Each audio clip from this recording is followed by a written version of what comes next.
It's kind of hard. I don't know why. Dude, Hex is Snipers hilarious. should not have aim assist. Agree. Agree.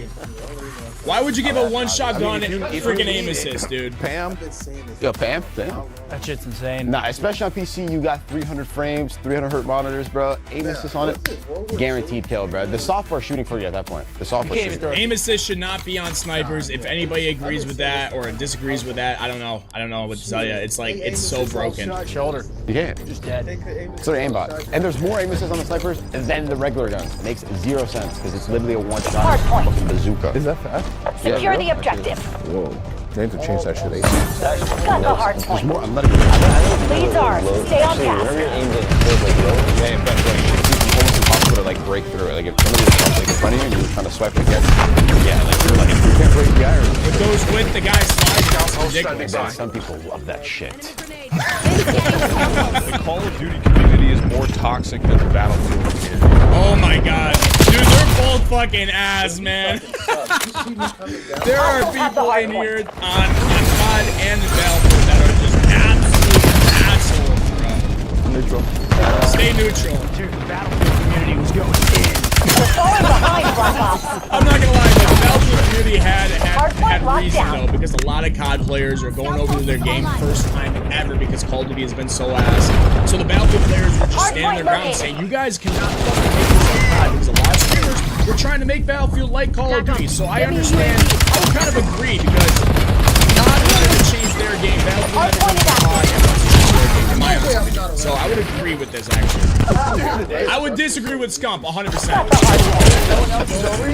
Did you not see the YouTube comments? They were The guild fucking took the hard absurd. point. Actually, like bro, I've been They AFK. were literally rejoicing. They were like, yeah. I think they're both talking to each other. Wait, guess what? The Call of Duty trailer, there were people in the Call of Duty trailer saying this was an ad that we did not get caught. They were Call of Duty players that were saying that as well. So I don't know what's going on. Hardpoint locked down. They were like, Hostiles have the they were hard going point. in. The Battlefield players, they're just. I swear they're forcing the fuck out. No, they're forced. Enemies took the lead. Bacon for spreading. Angelina Jolie and Jennifer Aniston Got the hard point. Yo, I'm just like, give me socks. Stay tight. We're in the lead. Communities were talking. Hostile UAV established above. They were that much. They were more. Hardpoint active. There were like 4 dislikes than likes. Enemy Call of Duty UAV multiplayer detected. is boring The after the guild took first the hard week. point. Yes. Recently, yes. Yes. Multiplayer's ranked, but then Do you mean pub or rank? Or both? Hubs. this is pub. Hubs. Damn it. Hostile lead. Yes. Boring. It's spawn, die, spawn, die, spawn, die, spawn, die, jump, slide, jump, slide, jump, slide, spawn, die, spawn, die. I'm saying that for a long time. It gets boring as hell. It gets, especially with how they recorded the SPM map, it's just unplayable. Warzone's a much better experience, in my honest opinion. The guild reclaimed the lead. Hardpoint locked down. But I actually feel like the streaks in this game are good. The Blackbird kind of sucks though, which isn't great. Hostiles Too have the small. hard Like, you're point. not playing for camos. Like, what the Fewer fuck are you doing? incoming. Yeah. Got the hard point.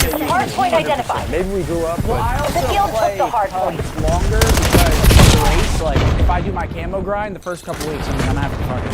It's gonna be longer than a I couple. think it's boring Hardpoint as is hell, active. guys. I'd say after the first Hardpoint couple locked months. down. Not.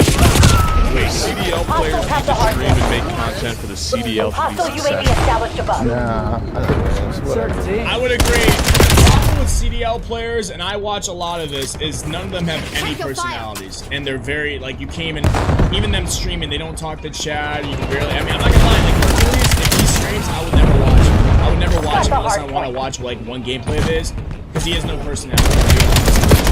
I can't get into it. I think they should do it for themselves. I think for the league to be successful, it needs to free up a little bit of the opportunity. But then it's like, dude, other teams are not gonna get 20,000 viewers when they're playing. So it's like, that's why people are like, other teams don't stream. But you guys don't upload. I mean, yeah. Enemy UAV I just detected. remember streaming. The guild took the hard when I was point. on Dallas and Power Plant 8. Hostiles released a skewer. Hardpoint locked down. Man, it starts somewhere. And then you came to the light. Hardpoint And active. then you came to the light. Still can withstand. I think Got the hard especially with a game point. that's like changing yearly, storylines are so important. I think people should. We got the advantage. Now we have to keep advancing. There's only a few personalities in the CDL that are worth watching. In my honest opinion. The rest of them are just let's just say a boring. random pro is streaming, right? And then like they just fucking talk shit or some shit and they just cook, and then like that storyline of like, you know what I'm saying? Like The little draw shit like strat. that. That's a great one. Little shit like that to me, like it might seem little, but I Didn't think that happen to someone? And then we went on 0-18. oh yeah. I don't know who was it? People still talk Hostile about that UAV established above. podcast where they're talking about Mason, and they're like, it's the perfect team for him to fill in, and everyone started off making it more like Mason gets to throw it over, Hostiles have and the now hard point. people to this day are still talking about point that clip located. from months ago. Call of Duty Pro teams should not be the ones deciding if snipers are allowed. Honestly, I like that. Take it away from the players. Give it to me. Hard point is active. Damn. I like that. I think that when it comes to competitive play, for those of you that watch it, I think that people, obviously some teams should have some type of input and stuff, but like, I think a lot of the people that are watching it, the CDL watching community, the people that like to watch competitive gameplay, should also have some type of input as well. Because all we see is just the same guns over and over. Adding a sniper into it is always a blast. Listen, some players don't even have snipers on team. Like there's not a player that actually like just want to sniper the team. And obviously Adam is the main sniper, so it's kinda like I was getting rain yesterday. But like, when teams vote maps out, they're not gonna vote their best map out, even if it's the worst map. They're gonna vote that out yeah. Hard point identified. for their best. I think that you were like getting ran because like he was live streaming and Bandit was like. I was like, Hard wait, point YouTube active. and Twitch? Got the hard point. Oh my god. Everybody can saw this shit. It's fine, though. It's fine. We still got the job done. Overflight. Somebody in the league, like a player station. No, you guys would want The that. GA show? Let the community decide. Well, no, here's what happened. Let the community decide. If I was on a committee for snipers, I'd come to you and be like, yo, what do you guys want? What do you guys think about snipers? You shouldn't be on the committee. Can't be on the committee. Everybody, that's all. Zula's gonna go to Hostiles have the hard phase. point. Clay's gonna talk to his team. It's not That's why you don't get people that are involved with those organizations and have just the community vote on it or some shit. I don't know. Hard point located. Hard point locked down. Who, Benjay? It has to be completely unbiased. Yes.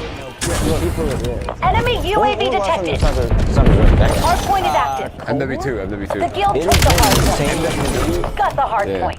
It's been the same SD. It's just so boring. Players used to be more reasonable. Like only super OP things were up for GA debate.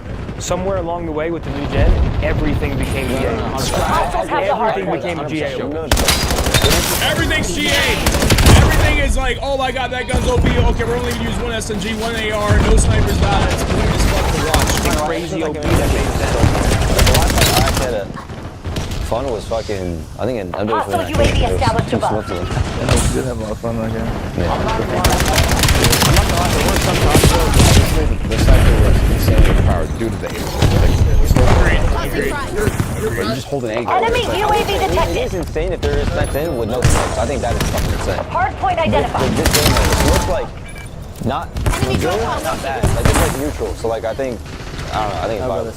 Just get rid of aim assist on the sniper. Yeah, well, Brandon said it was true. And then the aim assist on Hard point active. The guild took the hard aim point. assist on the sniper. I love these videos, man. I love these videos. They got 7 dudes Hostile here UAV talking about established it, above. always having ideas blowing away here and there. I love these videos. sniping, and then the software is doing the kill. It's not them, it's the software, dynamic, rotational, and then it's like doing this. It's like blowing. Hard point locked down. Good shot, bro. You are incoming.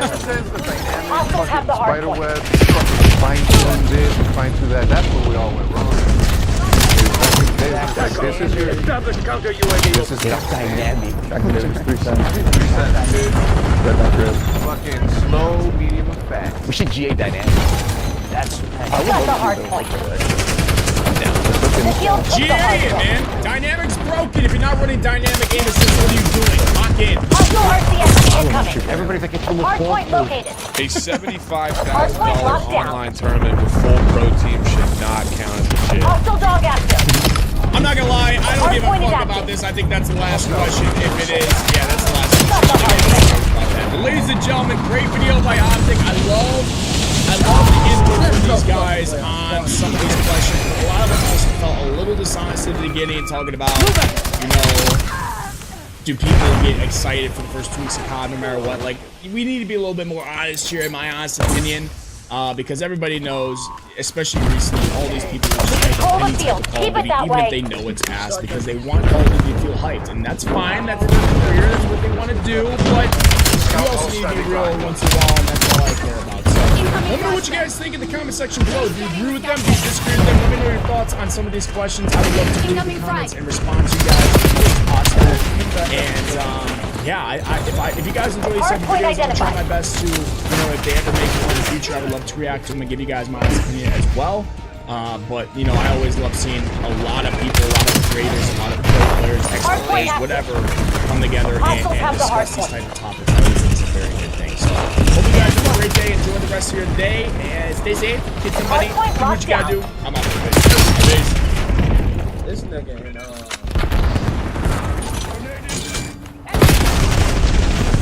Enemy UAV detected. Okay, fuck yes. AO secured. Resupply teams inbound. Okay. Discipline gave us the edge today. Cry about it to your mom. And let me know what she says after you're done.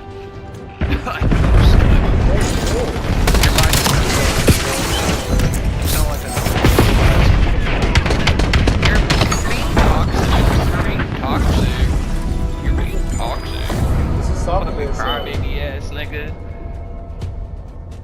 No, you're being mean for no reason. You're being mean for no reason. So the UK going full fascist is something that many on the left, including myself, have been warning about for years and years and years, and we continually get proven right. The justification for which the Labour government are making right now is, if we don't do the fascism now, then people will vote for reform. If you become reform while trying to stop reform, what makes the fucking difference? Labour are a fascist party right now.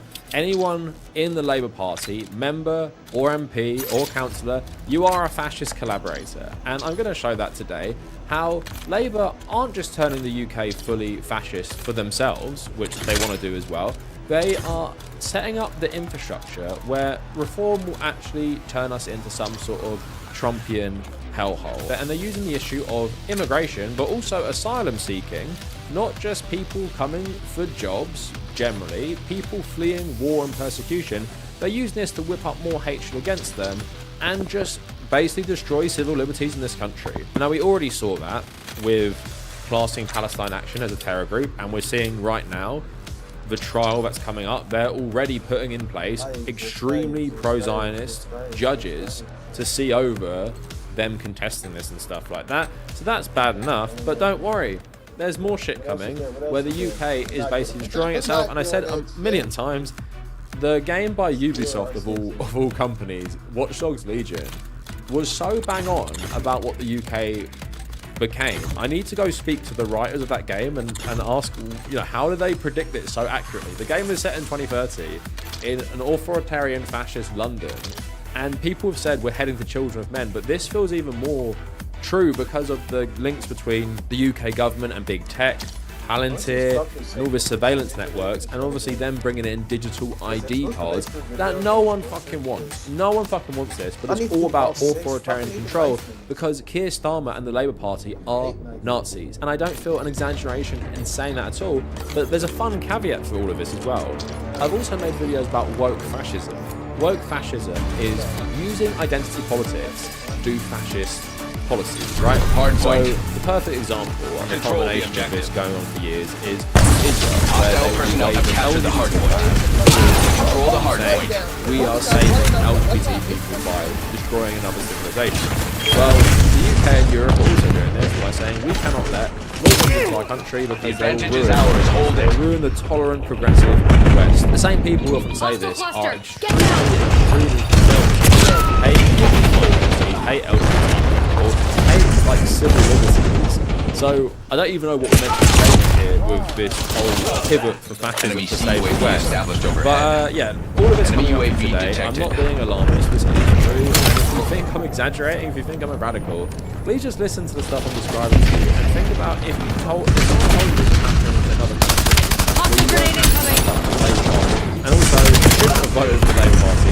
Hardpoint located. But never do it again. Not local elections, not oh my MP is absolute right. None of that shit. Don't vote for me. So all that coming up today. Hostiles have the hardpoint. Hardpoint is active. If you want to support my work, check out my YouTube membership. Hostile personnel have captured the hardpoint. So let's just start one of the more recent ones. I've been bookmarking things over the last couple weeks since I've had a break. Here's a headline you like to read. The government is set to scrap trial by jury for most cases. Hostile counter I think UAV that is above. very good. When the government is sliding Hostile into UAV fascism, established above. and their biggest political rival is an actual fascist party, for them to be scrapping trial juries. So the Guardian reporting, David Lammy considers in proposals that drew a swift backlash from lawyers who said that this would not even reduce court backlogs and could destroy justice as we know it. That's nice to hear from senior lawyers. The Justice Secretary has proposed that juries will only pass judgment Enemy CUAV established overhead. Hardpoint identified. Alone judges Control the preside over hardpoint. trials and overseers Hostile personnel have captured the meriting hardpoint. sentences of up to 5 years. These suggestions are the ancient right of Hardpoint active. Hardpoint locked The down. Ministry of Justice said no final decision had been taken by the Enemy government. UAV Their detected. sources confirmed the proposal was circulated through Whitehall in preparation Hostiles for an have the announcement in hardpoint. the new year. David Lammy's proposals, which for most criminals tried by local law, could go well beyond the recommendation. We were commissioned to review the criminal courts and they exceed the hardpoint. Sarah Sackman's interview with The Guardian last week, where Hostile she set personnel out have plans captured to the stop hardpoint. criminals getting the system. Hardpoint So locked down. Neil Carmel Jones KC, the chair of the exiting the area. which represents criminal barristers, said what they propose simply won't work. The consequence of their actions will be to destroy a criminal Control the justice hardpoint. system on the pride of this country for centuries, and to destroy justice as we know. Hardpoint located. Juries are not the cause of the backlog. The cause is systemic underfunding. Hostiles have the that has been hardpoint. perpetrated by this government and predecessors. So there we go. There is basically Hardpoint is active. in a nutshell. Hardpoint The locked problems down. caused by austerity and underfunding. Hostile UAV established above. Basically. And that has been the British solution since the 1980s. Oh yeah, something isn't working, let's try the fascist version instead. And I know honestly people basically having a jury of your peers, and this is how they convince you, right? When you go to it, you have people with various different interests. Like, they even want to be there. Obviously, a lot of us don't want to be there for it. But when they're there, they don't really engage in the case. Listen, eliminated one of your and then assault they feel like they can be more easily swayed by sentences and stuff like that. And instead of saying like we should have better education systems from like a very early age, will Hardpoint identified. what they would do instead Hostile is they would personnel say, have like, well, captured the you've all been on hardpoint. jury duty where you've had some idiot there, so why don't we leave it? Why leave? Control the hardpoint. They will give Hardpoint the best active. It also assumes the law is Hostiles have the literal hardpoint. and not completely created just to protect the capitalist class. We are And falling it also behind. assumes that judges aren't political. Like judges don't have a political agenda. Judges do not have their own ideology. You see that in America all the time with the Supreme Court. Hostile counter The law UAV is above. the law, and it gets conservative however the judge is. Fundamentally, it's protecting the elite, but leaving stuff in terms of Israel, government, racist, sexist, Enemy all other UAV stuff, right? detected. That is Hardpoint locked down. for me, I see jury by your peers as something that is flawed, but it's a good thing. These courts have to prove their cases to your person and try and convince them. Hardpoint located. And that is far more democratic if you're like, oh, elite judges go to the same school, all the politicians and businessmen, they will decide your fate apart from certain cases. You can see how they're probably going to use Hardpoint is loads of stuff that's pretty terrible, but also Ours do not let up. Hostile personnel have captured the hardpoint. absolutely terrible stuff. And it shows that Labour are just ideologically fascist as well. You can say a lot of their policies, they're opportunists, or they're trying to like stop losing power, and they're absolutely power hungry. This one is purely ideology. Because We control the hardpoint. well, those bad things. Labour just want to create authoritarian Claims the lead. Widens the gap. That's what they want. Right? That's one thing. And then we have perfect person who encapsulates all of it, all of the power. Identified. It's because it has to justify the fascism. So Shabana Mahmood and she's a fascist. So she is just pursuing a really authoritarian Hardpoint active. policy to asylum seekers. Hardpoint locked down. Real like Nazi shit. UAV in the And dark. she justified Reporting it hostile saying that she was called an effing P slur, which is a slur for South Asian people, very, very common in the UK, and told to go home. So she's saying that she's not devising fascist rhetoric because she's been racially abused South Asian in the past, which, again, is woke fascism saying you cannot criticise me for my fascism because I'm from a minority background and I've been racially abused and I know what it's like. Therefore, like what?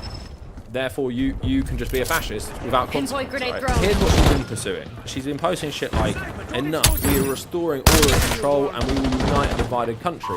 Blaming refugees for the division of the Hardpoint located. Not the cultural Hostiles war on have the refugees hardpoint. that has been successful in part, obviously because a lot of the UK is racist because of how bad the economy is doing.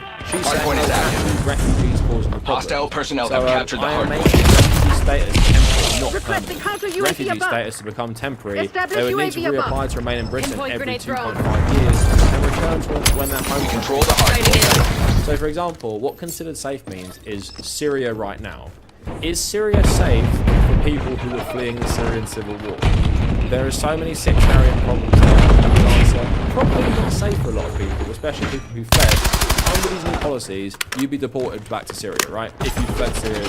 Enemy CUAV established overhead. Even Reform were loving her proposals. She's basically a fan of their policies. She's saying, over my dead body, but then posting, I will close every single hotel. Hostiles have the hardpoint. All asylum hotels. Hardpoint locked down. Summer 2023. Hostile UAV established every above. single asylum hotel. Hardpoint identified. Illegal migrants UAV into commencing military surveillance bases. overflight. So the conflation Hostile personnel have captured the hardpoint. is obviously extremely silly because there is a Hardpoint difference active. between the two. Hostiles Not that have the I think hardpoint. any person is illegal. UAV in pipeline. Halfway But check. there is an actual Scout post active. asylum Control the hardpoint.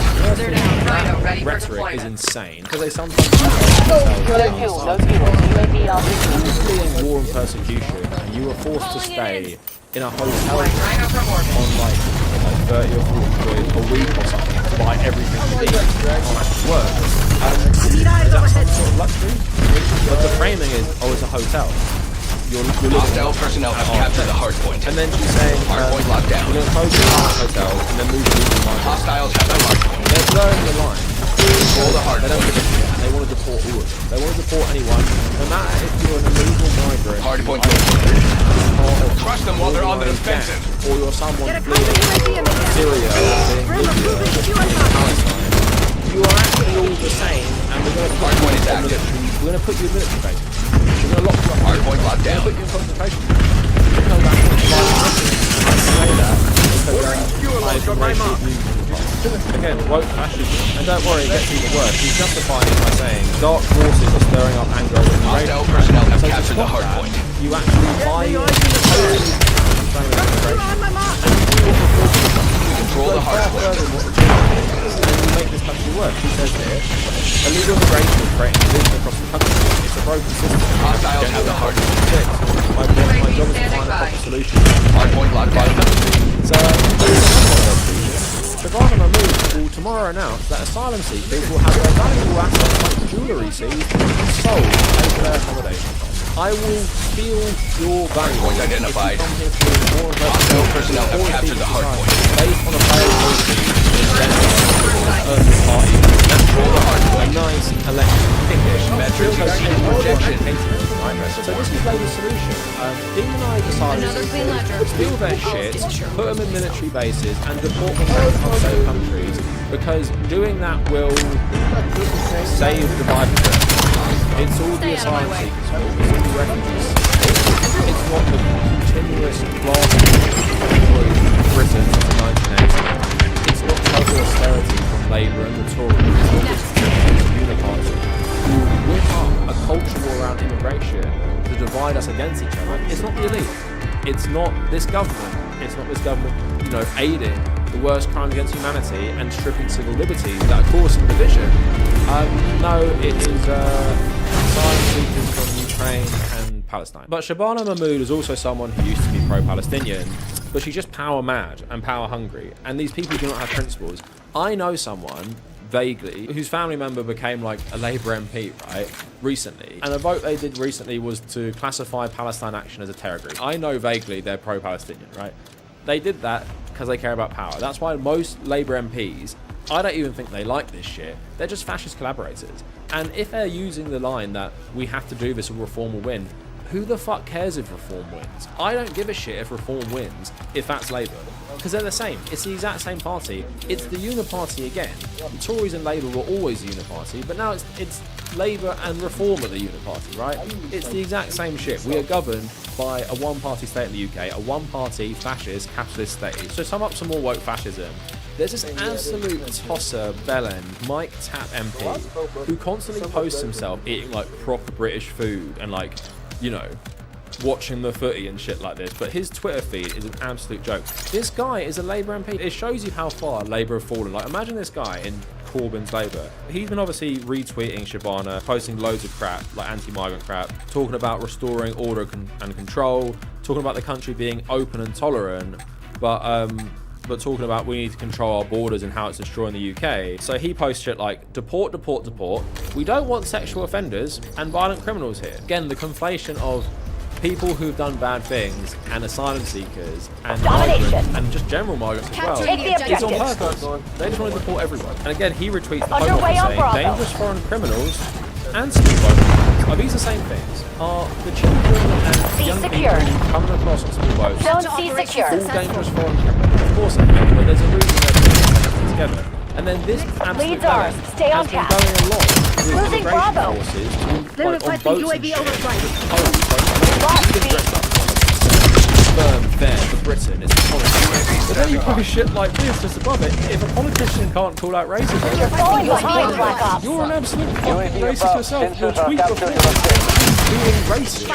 This is acting on your racism. On a post. You're saying, oh, about Farage, you can't call out racism. What's the point of it? What's the point of fucking you? And then he's tweeting about the Windrush scandal, where people came here after the Second World War from the Caribbean and lived here their entire life before being deported because they didn't have their citizenship sorted properly, right? You're talking about the scandal of Roberts, victims are waiting for justice. You're literally doing it again to other people and on with the immigration forces. Like, what is the point of this fucking lip service? I'm fascism. I'm going to do fascism. I'm actually some sort of the Windrush scandal. The Tories did it. We're actually doing something even worse right now. So this is the Labour Party. This is the fascist Labour Party sending Britain into a fascist place and doing it out. So an actual, like, political fascist party can take the reins and do whatever the fuck they want. I see Britain as, like, pretty hopeless at the moment. And why Britain is hopeless is even from, like, the government reform. These people, it's so ancestral in this country. They all go to the same school. They all go to the same fucking school. They all know each other. They're all married to each other. They're husbands and wives. They all work for, like, the fucking paper if they're a politician or a banker. There is no difference between a banker, a journalist, and a politician. It's the exact same fucking job. I'm not even joking. There are multiple people who've done all three jobs. It's the same thing. It's all about where you come from. It's all about your class. The UK is actually the fucking worst. I don't see much hope for it based on this. I don't think it's going to change. And Keir Starmer is probably one of the worst politicians I've ever had. I absolutely hated him, but you guys know me. I've hated him for like 6 years. And he will go down as one of the worst prime ministers to send and I'm not exaggerating, I'm not fear-mongering as people often say. Britain is becoming fascist and Labour are a fascist party. They are fascist. They're just a different flavour of fascism. Maybe something to do more like where Nigel Farage and those lot, they're more traditional fascists who then got like white identity. So the Labour Party are woke tech fascists basically. And that's it for the video. Nice, cheery, but let me know what you guys think in the comments, and if you made it this far. Securing B. Release this task. B locked down.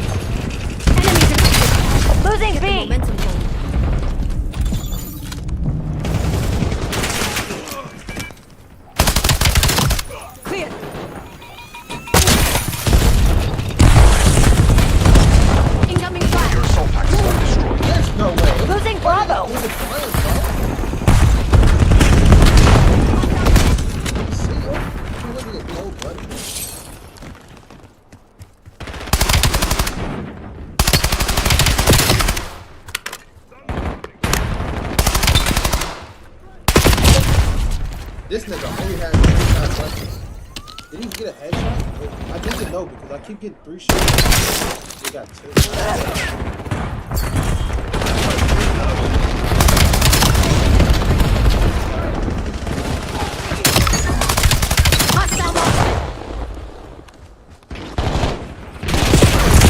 Ain't no fucking way you can still behind you. Yeah, I knew it. I knew it was some Authorizing UAV tasking. Target ID. Enemy UAV detected. Incoming frag. Hostile police secure. UAV standing Then by. requesting UAV overflight. UAV commencing surveillance overflight. Oh, is he listening to audio? I hear you. Should have been wearing t-shirt. Turret online. UAV MTL 50%. Contact with UAV has been lost.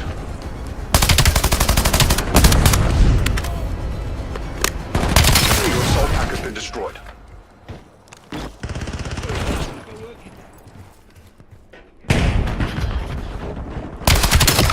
UAV available for tasking. Authorizing UAV tasking. UAV perimeter established engine server. Skewer available for assignment. Ain't no fucking way, boy. Lin Deploying designated skewer on your skewer target. target. Hostile UAV established above. Your UAV has been destroyed.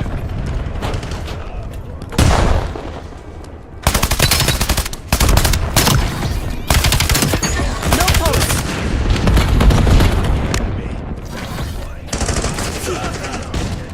Losing B. Hostile marksman. UAV standing by. Losing Bravo. UAV overflight. UAV above. Sensors are capturing your objective. Contact with UAV has been lost. Dempsey activating RCXD.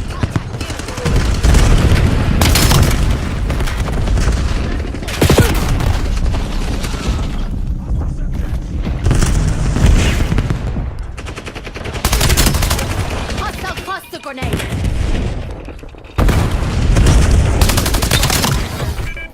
Hostile drone pop. Tango in range. UAV available for tasking. Authorizing UAV tasking. UAV commencing surveillance overflight.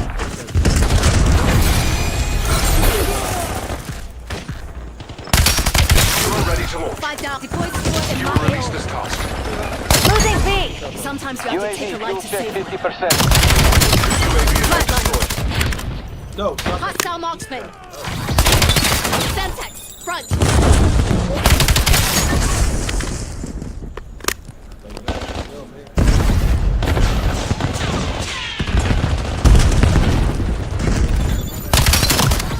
Keep feeding me. See what happens.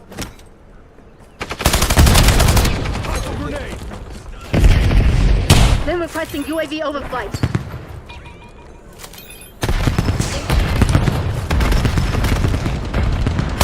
Rhino ready for deployment. Begin tasking. Initiating Rhino orbital drop.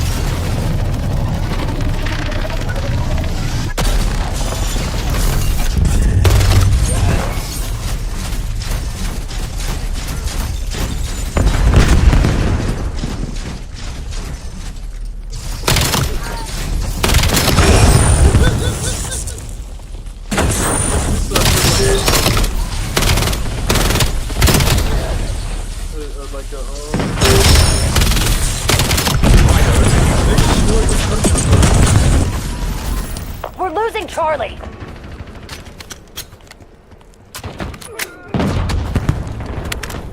We lost C.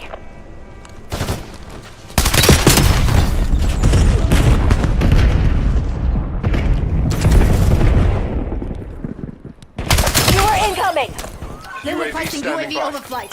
UAV above. Sensors are capturing your objective. Taking C. Working the objective. Skewer available for assignment. Lin designated. Got the kills right where we want them. Keep it tight. Deploying skewer on your target. Contact with UAV has been lost. Well done. Zone Charlie locked down.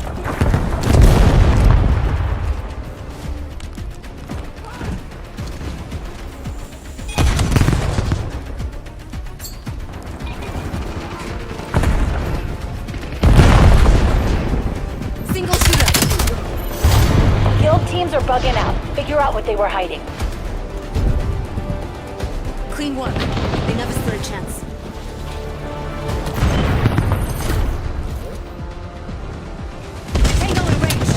A little bit of a reality check for the Boston Celtics, who I think lost the mental game as much as they missed shots.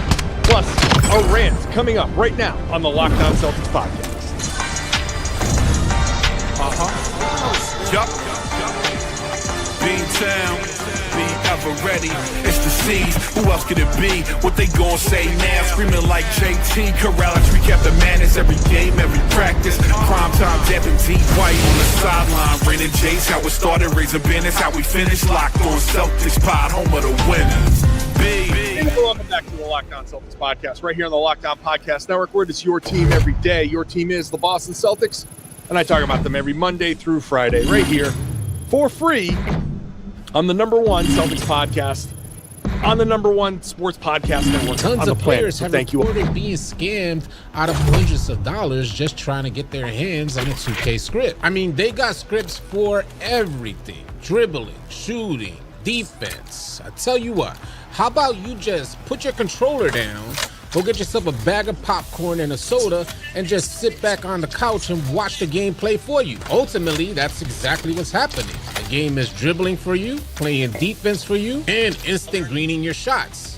I don't get it. What's the point? Maybe it's just to create misery for everybody else. Well, it's gonna get even deeper, and this time 2K might have to step in. They are now selling VC generating scripts. Scripts where you can actually put your controller down, go shopping, maybe catch a movie, come back hours later, and this script has generated a ton of VC for you. And one thing 2K don't like is people playing with their money. And if you don't know, 2K makes the majority of their money through microtransactions and VC package sales. We're about to get into all the details. If any of y'all new here, consider dropping a like and a sub. Leave your thoughts in the comment section below. Let's get on over into this video.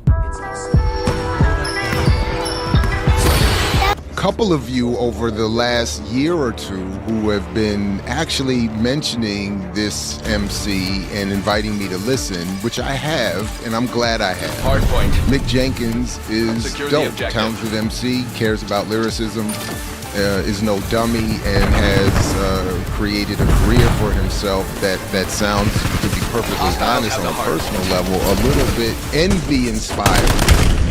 In terms of his ability to, that seems like, make a little bit of money, travel the world, do what he wants to do, whoop, whoop, whoop. But to my point, and what I think he misses in this interview, and what is often missed in this discussion, is that that's not the point. The point is the management of popularity, public opinion, and celebrity. Hostile Or personnel have rather, captured the hard point. the management of celebrity and popularity for purposes of managing and manipulating public opinion. But Enemy I'll come back UAV to that. detected. The link to this full interview is in the show description. It's a good one. I honestly don't know much about Mick Jenkins or a lot of younger artists and MCs, so it's a good way to be caught up to some names, some of the current discussions, and to be reminded, as I'll come back to, that a lot of the current discussions are repeating older ones in a very colonial cycle, dare we say. So, but let's check this out real quick, and I just want to play this excerpt of this fairly long interview, but a good one, definitely worth my time. I enjoyed it. But this is the part that I think was why I was sent this interview, and it's certainly the part that piqued my interest the most. I'm more focused about, like, when it comes to the fans and or the artists themselves, what would you like to see from them to curb this kind of trend or tide of devaluing music so that artists, you know, eventually can be better compensated for the work and high quality art gets rewarded instead of the microwaves and stuff? What would you think you'd like to see to actually see that happen? Hardpoint identified. People just use their power. I think that's the biggest thing. Locked down. No, I think the power is anybody with a following doesn't need a label. We control the hardpoint. Okay, so this is a very key point where he builds a lot of his argument.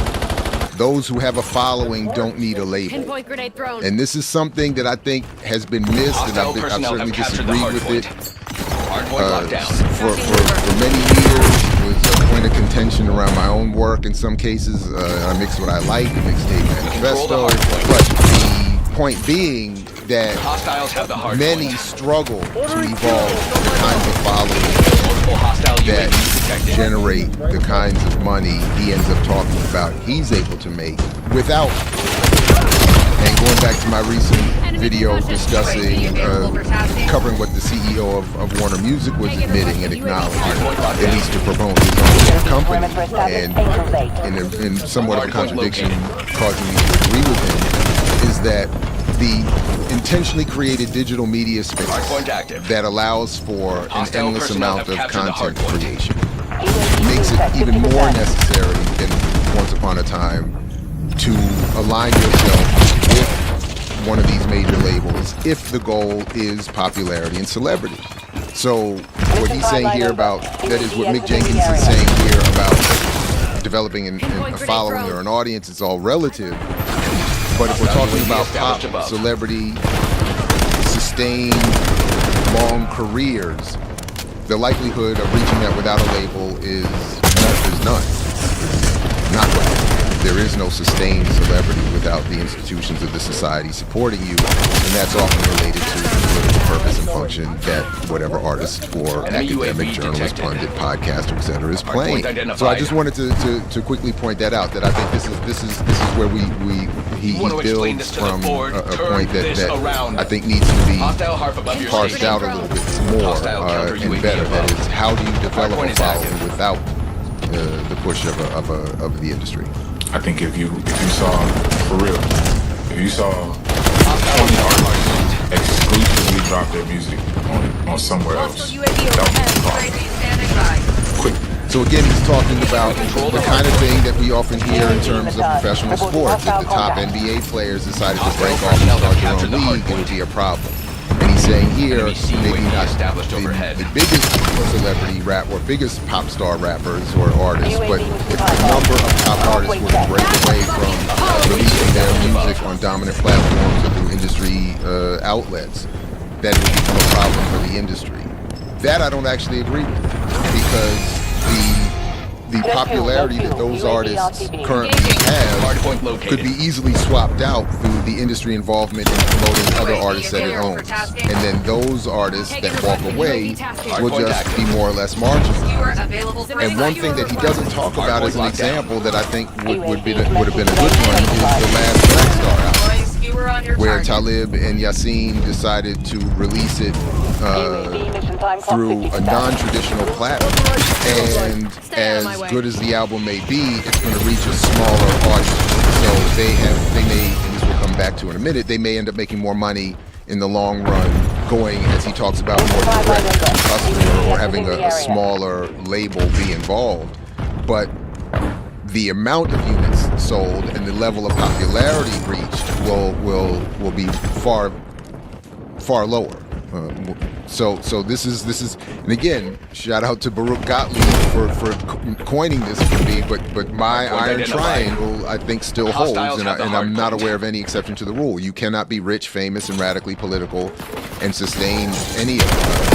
Maybe it's one of the three, two of the three, but you cannot at one time and certainly sustain being all three: rich, famous, and politically radical. So, and that's ultimately the point here that I'll keep coming back to, that those who rule through the institutions, in this case of the music industry, are more interested in manipulating popular opinion than they are in producing the best art or even making money from radical art. They can easily make up whatever they would make from a brilliant revolutionary album by producing 20 garbage albums that generate more revenue. So, and they're far happier to do that, which is again the point of owning the dominant media. Because that's why people are voting. They will go there because they want the music. Yeah. They'll be mad about it. They'll complain about it. But they'll do it. Not that many. I don't think it'll be that many. Because they want it. Taylor Swift wants to be banned. Again, you're talking about Taylor Swift. You're talking about the top selling artist, or one of the biggest artists of all time. If she did that, sure. But what then would that do with whatever deals she's currently signed? And what would that do with whatever deals that she currently has with the ownership of her art? And then what is also being missed here is that if she does that now, it will have a major impact because of the celebrity that had been generated through the previous relationship to the music industry. So it's not the same as saying Taylor Swift, who nobody ever heard of before, starts her career and says, I'm not major labeling at all, I'm going straight direct to customer, and then called, again, the reason it becomes a problem is because she previously had a career developed and sustained and promoted by that industry. Now it's walked away, sure, it might have an impact for a brief period of time, perhaps, but not the kind of game-changing, permanent relationship shifting between artist and label or the industry itself that is often been claimed here. And this is, again, this argument, by the way, that Jenkins is offering here is as old as at least the rise of the internet. This is the very argument I've been in and had experienced in the so-called hip-hop activist and hip-hop studies era for years. And was always in some sort of marginalized, minoritized wing of the argument, saying the internet is not going to revolutionize the relationship between artist and industry, and it's not going to allow the people themselves to determine autonomously, to the extent that's possible, what becomes popular. Those who rule cannot afford to let that happen. Media are essential as a weapon to manage public opinion, and they're not going to cede that space to some brilliant artists who start rhyming about revolutionary politics and encouraging different forms of political behavior. There would be some meetings Monday, 9 a.m. You could just play even with anything. Yeah. If she said, I'm going direct to fans, they'll be mad. If Drake said, I'm going to go direct to fans, if anybody with a following, and then you add on if anybody with a big enough following, just goes direct to fans. Yeah, it hurts. But how did they get that following? That's a contradiction. It don't hurt the artist. It wouldn't hurt. It doesn't hurt me to go direct to fans. It's a lot of ways it's better in financially. It is better. No, it is better. There's not a lot of ways. And it's better, as he breaks down, it's better for his individual pocket because he makes more money per direct sale to a customer than he does making per stream on any major platform. And that's something I and others have talked about for a long time. That is perfectly reasonable. The problem is how many are you going to reach? And then, to my point, it doesn't matter because you have no impact on pop culture. So again, it's not science, but yesterday in all 4 of my classes, I polled my students, and I had Mick Jenkins be the example that I used. And out of maybe, let's say, 100 students that were polled in the course of the day, I would say less than 5. Certainly not 10. It was not double digits. It was certainly a single-digit amount of number had said that any of them had even acknowledged hearing of him. And none of them were expressing some profound, I know his catalog. Maybe one person. I think one person actually knew.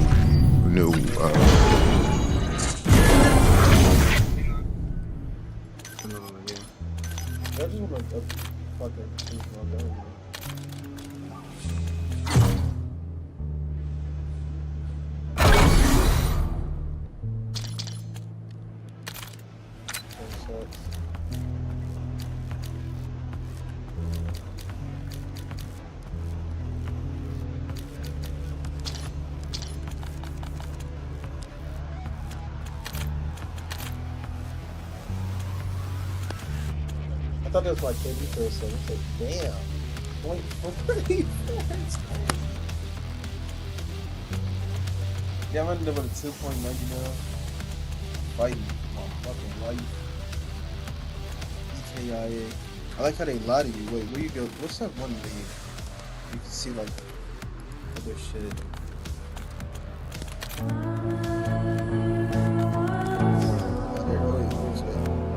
Oh no, they changed the EKIA. I think it said KDR. What is not a KDR?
chemical imbalance. You sure know how to ride a train. Your revolution is a deathbed, and the music is your maid. When someone comes knocking with a needle on a tray, only your lonesome lies beside you, for you told me not to stay. You are somebody's baby, some mother held you near. No, it's not important, they're just pretty words, my dear. There is no distraction that can make me disappear. No, there's nothing that won't remind you I will always be right here.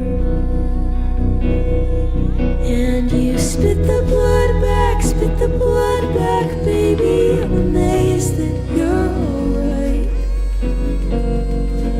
Oh, so long, prison boy, I won't be home with you tonight.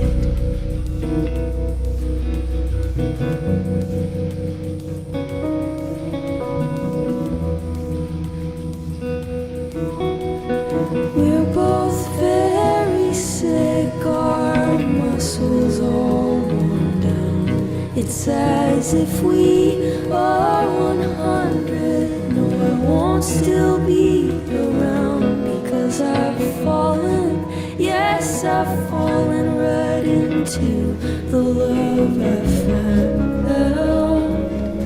Long before I reach 100, I'll have fallen to the ground. And for generations they'll romance us, make us more, or much less than ever was before. The Chelsea and the floor make us stand before the masses like two speakers for the poor. When there was no revolution, nothing we were fighting for. And you spit the blood back, baby. I'm amazed that you're alright. Oh, so long, prison boy, I won't be home. Last night was the Game Awards, and there was a stat that chat was regurgitating that I didn't believe. I thought it was so outlandish they must have escaped from a mental institution and were spewing a bunch of mumbo-jumbo until I checked and verified the authenticity.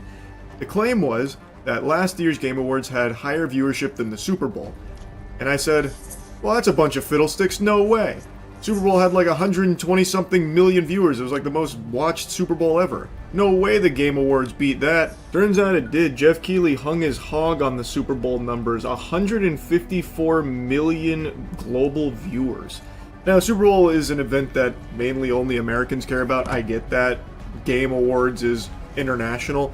But even still, those numbers blew my fucking mind. Blew my ass out. So, it is like a super big deal. And I watch the Game Awards every year, but had no idea it was this big. And now that I have this knowledge locked away in the old steel trap up here, it makes the Game Awards final reveal from last night even more odd, just peculiar. Because it is a blunder. That is the most important final reveal. And last night, boy howdy did that one fall flat, unfortunately. And I know a lot of people have criticized Jeff Keighley, like playfully teasing about how he'll overhype things that don't warrant that level of glaze or, anticipation. Where Jeff Keighley will sometimes, get you like biting your nails, like, holy shit, what's he about to reveal? Because he's hyping it up so much. Like, in my numerous decades in the industry, I've never been this excited. This is my honor, my privilege. This is the apotheosis of gaming. I present to you the world premiere for The Poop That Took a P2, as he's starting to get like tears in his eyes for it. And it's like, well, I think he oversold this one a bit, to be honest with you. Though, one that people point to is from last year where he revealed Okami. I do not think that's a good example of that, because that is not overhyped. That genuinely is extremely exciting. I fucking love Okami and cannot wait for the new Okami. But he does have a history of doing that occasionally, and last night was one of those examples for the final reveal. Our final world premiere comes from 61 members of the team that built Apex Legends and Titanfall. 4 years ago, the principals founded a new independent studio with the hopes of pushing the shooter genre forward with a new original game. If that doesn't put a boner in your trousers, nothing will. You cannot have a more hype introduction than that right there. Those sentences alone could make the Grinch's heart grow 3 sizes. And when I was watching this live, I actually thought for a moment we might be seeing a Titanfall 3 or at the very least a spiritual successor to Titanfall. But that's where they get you. Jeff's got you eating out of the palm of his hands right now. You're hook, line, and sinker buying into this delusion. Like I have said for a long time, we will probably not see a Titanfall 3. Unfortunately, I think EA is going to kegel on that property forever and never use it for anything ever again because they didn't perform financially well for them. Even though these games are beloved, I don't think we'll ever see a new entry into this franchise. But I really was starting to buy into the fantasy here because he's mentioning that a lot of people responsible for those masterpieces have broken off and are now pursuing something new together. And you're expecting like maybe it's in a similar vein to Titanfall. You know, Professor Utonium's in the lab and he's putting together all the ingredients of the perfect little shooter. But that wasn't what was on the menu. Instead, what was served up on the plate was a seemingly standard hero shooter. Now, I always have a great time watching the Game Awards. This year I also had a lot of fun watching it.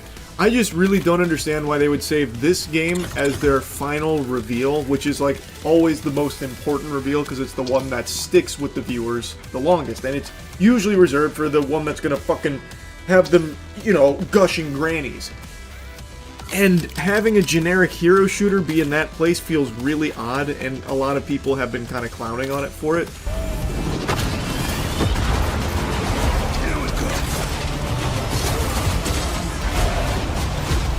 Bring in the heat.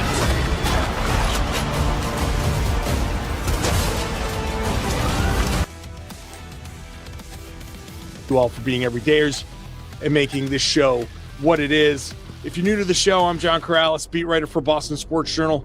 I've been covering this team for about 20 years now, doing this podcast for 10, and I've written a couple of books about the team as well. Today's show is brought to you by FanDuel. If you want to be right in the middle of the action this season, visit FanDuel.com to place your NFL live bets all season long. The show's free, it's available everywhere. It's on YouTube, get to the comment section there, and join the regular listeners. We call them every day with me. Monday through Friday. Later on in the third segment, we'll get the Bucks take. It's something new. I want to try to get the other side's take for a minute, and so we'll hear what Bill Davis has to say from Locked On Bucks. In the third segment, we'll react to that. Talk about the stagnant offense and individual nights. But first, let's just get why did the Celtics lose this game? And they're connected. Number one, this is a make-miss league. Doc Rivers, I think, made that true. Celtics struggled in the second half. They were fine going into halftime. Up 14 at one point in the second half. The Bucks made a run. Cleveland made a little bit of a run. They cut it to 7 at halftime. But still, plenty of opportunity. The Celtics came out, hit a couple of shots at the beginning of the third quarter. You think, okay, they're going to be okay. Then it all fell apart. The Celtics 0 for 12 from 3 in the third quarter. 3 for 14 from 3 in the fourth. The Bucks shot 7 of 12 from 3 in the second half. The Boston Celtics took 11 more shots overall, 14 more three-pointers, but they lost the second half by 22 because they shot 26% after half. And that got in their heads. Also, the Milwaukee Bucks got in their heads. We had trash talk from Kyle Kuzma early on. Jawing at Jaylen Brown, saying something about his history. You had Kevin Porter Jr. kind of like, not stepping over Jaylen Brown, but kind of stepping into the vicinity. Derek White kind of intervened a little bit there. And then Bobby Portis in the third quarter hits a turnaround jumper on Jalen, gets up in his face, and I think from there, what ended up happening was the Celtics, I think they let the misses impact their defense. The defense wasn't exactly where it needed to be. And then they let the trash talking get into their heads because in the second half, the Celtics got away from everything that was working. The sets that they were running, just the offense that was working, that all went away in the second half, and it just became a big pigeon. They call it pigeon hunting when you're just constantly trying to find mismatches. The Celtics put up 67 points in the first half. That is absolutely fine. They allowed 60, which is not great, but they put up 67, which is great. That's 134 points. Hostile UAV established In the second half, they scored 34 points. Launch counter UAV. Bad. Sorry to hit you with a hard-hitting analysis, but 34 points and a half is bad. You want to take a second to process that hard-hitting information. They got outscored by 22. They allowed 56. They scored again. 3 of 26, 11.5% from 3 in the second half. 26% overall in the second half. That, I think, got in their heads. They completely lost the mental game. And look, I think one of the things you're going to hear on everybody's reactions after this game was the break bad for them in some way? Like, they totally needed a time off. Absolutely needed the time off. It was getting to be a bit much. But at the same time, man, what an upset. 5 in a row, 8 of 10, whatever it was. You're the third seed. People are talking about, oh my God, Jason Tatum can come back. This is a team that nobody's going to want to play in the playoffs. Blah, blah, blah, blah, blah, blah, blah. It's the middle of December, and everybody's like, wow, is Brad Stevens going to be a buyer and everything? And these guys have 3 days off, get off the beach for a couple of days, and you just scroll through your phone and you're like, location secure. Everybody loves us. That's what I'm talking about. They think we're awesome now too. Oh, look how great they think we are near. You start to, we used to call it reading your press clippings because there were literal clippings in the newspaper where your name was in the paper. You literally used to cut it out and be like, oh look, my name is in the paper. Now it's whatever you want to call it, reading your social media, whatever. And I do think there's a little bit of, Brad Stevens loves to say, Joe Mazzulla loves to say, praise can be as dangerous as the criticism. You know, you struggle, you get criticized, and that's a gift if you pay too close attention to it. Praise, same thing. Everybody loves you, and I think there's some element of the Celtics went into Milwaukee. No Giannis, Green was out. They were clearly struggling. Lots of people talking about what's going on in Milwaukee, and Giannis gonna get traded and all that. And I think the Celtics went in and were like, all right, let's we got it, we're good. Go up 13, relax, gets cut to 6. Go up 14, relax, gets cut to 7. Come out in the third quarter, hit a couple shots, we're good. And then Milwaukee gets up in their face, starts really ramping up the trash talk, really ramping up the pressure. Their defensive pressure was much better in the second half. And the Celtics are just like, oh, we don't like this. And they kind of will. I think, and they certainly wilted under the pressure of missed shots as well. Because now you're going up against, you know, a team in transition. And Kuzma killed them in transition. Portis did too, but the misses led to runouts, led to cross matches, led to opportunities. And the Bucks couldn't miss. Kuzma, yeah, sure, he has a hook shot in his bag, but spinning a hook shot, like, come on. Yeah, what are you talking about? No. They got hot. They got super hot. Portis finished the game. This was 7 of 9 in the second half. He shot 11 of 13, 5 of 6 from 3. 27 points. Come on. Kyle Kuzma, 13 of 17, shot 76%. Come on. Make it. But they got in the Celtics' heads. They got themselves standing by. the offense got stagnant because the Celtics lost the mental game. I'll talk about that, and I got a rant coming up here after the break. Where was Jordan Walsh when Bobby Portis was getting up in Jaylen Brown's face? You got a problem. Taking Alpha. Taking A. Today's show is brought to you by ZocDoc. It's 2025, it's almost 2026. Those days of waiting for something to become a full-blown emergency before you see a doctor, those days are gone. No more walking it off for 6 months. No more pretending the weird shoulder stiffness is just sleeping wrong. It's time to take your health seriously. ZocDoc makes that easier than ever because staying healthy is more than hitting the gym and eating right.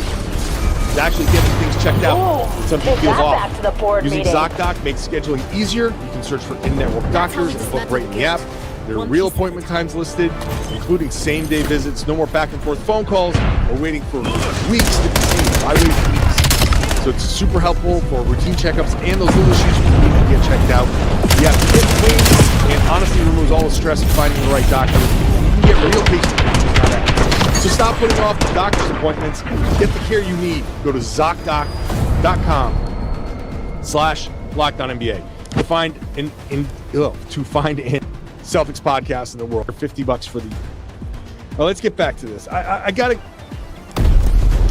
Let's talk about the stagnant offense first, because I got one stat here that tells me everything you need to know about how this offense stagnated, and that's the shots for Jordan Walsh and Josh Minot. Walsh got 7 shots in the first half. Josh Minot got 3. Walsh made all 7. So 10 shots between them. When the ball's moving and they're running offense, they're collapsing the defense, they're spraying out to the corners, spray, swing, that kick swing action. That's where Jordan gets his shots. That's where Josh gets his shots. Second half, Jordan gets 3 shots in the second half. Josh gets 1 because the ball was not moving and they started isolating. So if you want any stat to tell you the offense wasn't running the way it was supposed to run, that's it. Those guys, the overflow guys, the drive, kick, swing guys, those guys weren't getting the ball. It just became, Kevin Porter wants to say something, let me go right at him. I'll go right at him. Jaylen Brown goes right at him. Now, Jaylen had a 30-point game and all that stuff. But I didn't like the way they ran the offense in this game. So the mental game, when I say they lost the mental game, that's what I'm talking about. They tried to isolate. They tried to go one-on-one. They tried to go at Porter. They tried to go at Kuzma. They tried to do these, they tried to go mano-a-mano. And that's not where the Celtics' strengths are at all. At all. Obviously, Jaylen can isolate. Hard point. The whole game can't be Control the objective. They can't, that trash talk can't be effective. You can't let that in your head. So that brings you to the third quarter. Bobby Portis gets a turnaround jumper. Starts to run back and then turns and gets right up in Jaylen Brown's face.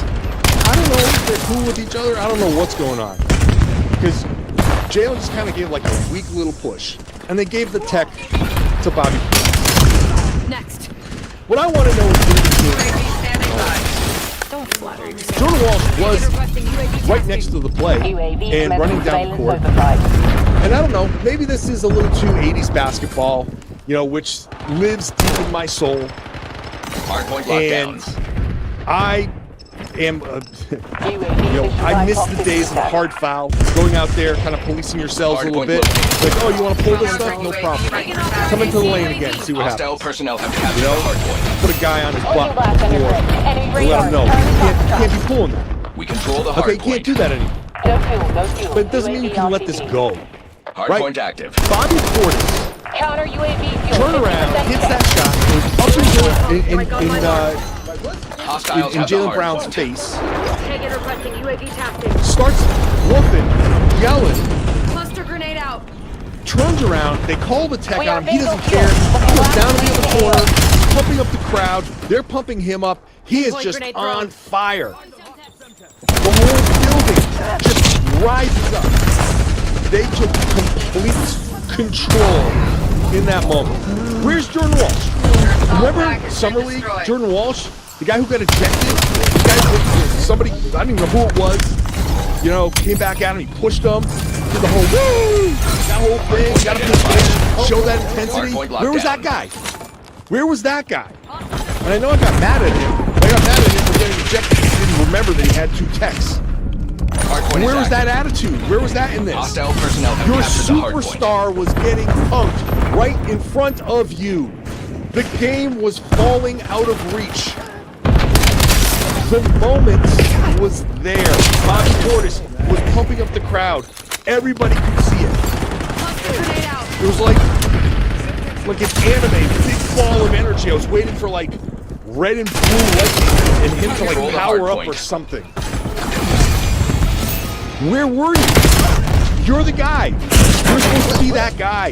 You're the big defensive wild card. You're supposed to be the guy, the energy guy. That's part of your job. When someone is punking your star, you gotta go do something. You gotta say something. You gotta get in his face. You take the tech as well. Hostile personnel. Let them know this ain't happening on my watch. You can't just sit there and watch and be like, oh wow, man, the crowd's really getting into this. Hostile care package above. Bobby Portis gets up in Jalen Brown's face. When he turns around, he's staring right in the eyes of Jordan Walsh. You wanted to be that guy in Summer League. Where was that tough guy? Where was that energy? Joe Mazzulla texting him after I love that energy. Where was that? Hostile counter UAV above. Just felt the whole thing. Hostile UAV established no above. one on that team. No one said a thing. The most we got was Kevin Porter stepping up to a Jalen Brown on the floor, Enemy and UAV Derek detected. kind of like walking up and just being like, And I don't expect that from Derek. Derek is like, okay, don't do that. Hardpoint identified. Where's the fire? Where is that? That bothers me, man. That bothers me. When they come out and smack you in the face, Hardpoint is like that. Hostile personnel have captured the hardpoint. No response? Nothing? Says a lot to me. Now, it's a learning experience. It's an opportunity here, but you can't. You Enemy just dog can't established let on that your moment grid. go by. Not saying anything. With no push, no finger wag in the face. No Jay Crowder Control the hard whooping point. John Wall's nose, getting up into his face. That's what made those teams, the Isaiah Thomas team, so much fun. Because everybody had chips on their shoulders. Right? Jay Crowder, if that happened to Isaiah Thomas, Jay Crowder would come in, cross body block. They are pressing their advantage. Take Flying control of elbow, this. Macho Man Randy Fewer Savage routes style. detected.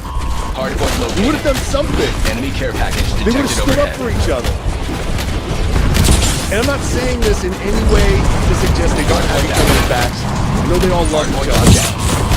But what I'm saying is in that moment, it calls for a response. It calls for some fire, some energy. The Bucks took all the energy in that moment. They took the game. They took the heart. They had the entire building in the palm of their hands. Bobby Portis. They were chanting, Bobby, Bobby, Bobby. You cannot let that happen. All he did was hit a turnaround jumper and get in Jalen Brown's face, and he took a tech. Focus. Bobby, Bobby, and you let it happen. You just let it happen. Can't. All right. That's my rant. That's my rant. We'll go back. We'll talk about individual performances. We'll look at the Bucks side of things when we return. Hardpoint is active. Hardpoint Today's show is brought to you by Qual. New year, new system. This is what the time of the year that it takes You take a look at the messier parts of running a business and you think there's got to be a better way. And there is. Today's show brought to you by Quill, spelled QUO, the smarter way to run your business. If you're ready to make your workday smoother and keep customers connected without headaches, Quill makes upgrading your setup easier than ever. Streamlined system makes such a big difference in communicating with customers. Having calls, texts, and voicemails in one clean view keeps everything organized, helps you stay responsive. Being able to share one team number makes it so much easier to make sure nothing gets missed. Super easy. Works in your home, computer, works on your phone. Keep your existing number and you can add teammates in minutes. Make this the year where no opportunity and no customer slips away. Try Quo for free.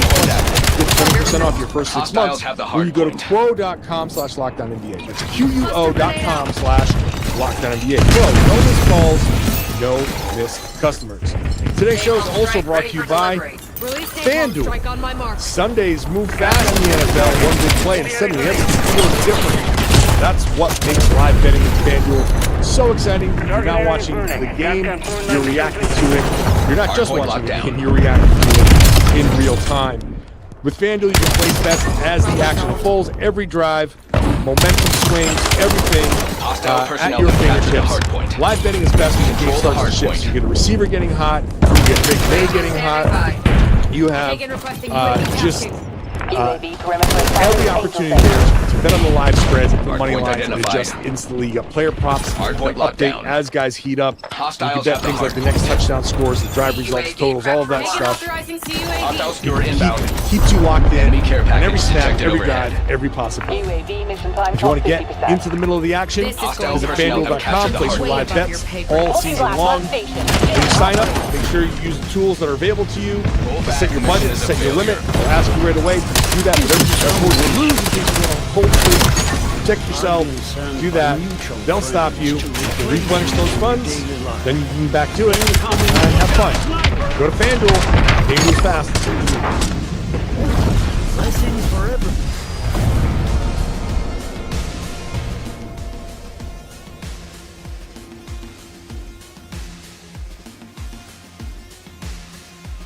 All right, got sent another one of these. Let's have some fun. Let's check this out. We had fun with the last one. This proves, I think, this promises to be similarly interesting. Let's check it out. Subway Takes. You don't think Hollywood should make any black movies? No black movies, no Indian movies, no minority movies, no nothing. They should just make white movies like Good Will Hunting. That's good, right?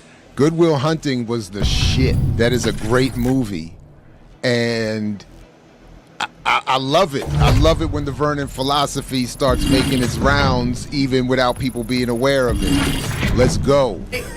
I'm gonna have to 100% The secret society of magical Negroes, we don't need that. Exactly. 100% disagree. No, dog, like would you ever want like Indian food made by like Italians? No! It doesn't sound bad. No, I don't want that. Dog, they don't know what they're gonna do. Penne masala. Would gay people want porn made by straight people? Hell yeah. No! Straight people are the best at making porn. Ew! Straight people. So I think I see where he's going here, but I think he's heading us to a fallacy because it sounds like he's suggesting that we need black people to make black targeted films. This is in fact true, but there's a major class element, political, ideological element left out of that equation, if that's where we're headed. People are the worst at making anything, dog, and I'm straight. So what do you think the solution is? Get the money yourself. Go figure out how to do it, like literally. Because when you're relying on these Hollywood white people to make your get the money and do it yourself. See, this is what I'm saying. This is what I'm saying. This is again these fascists is.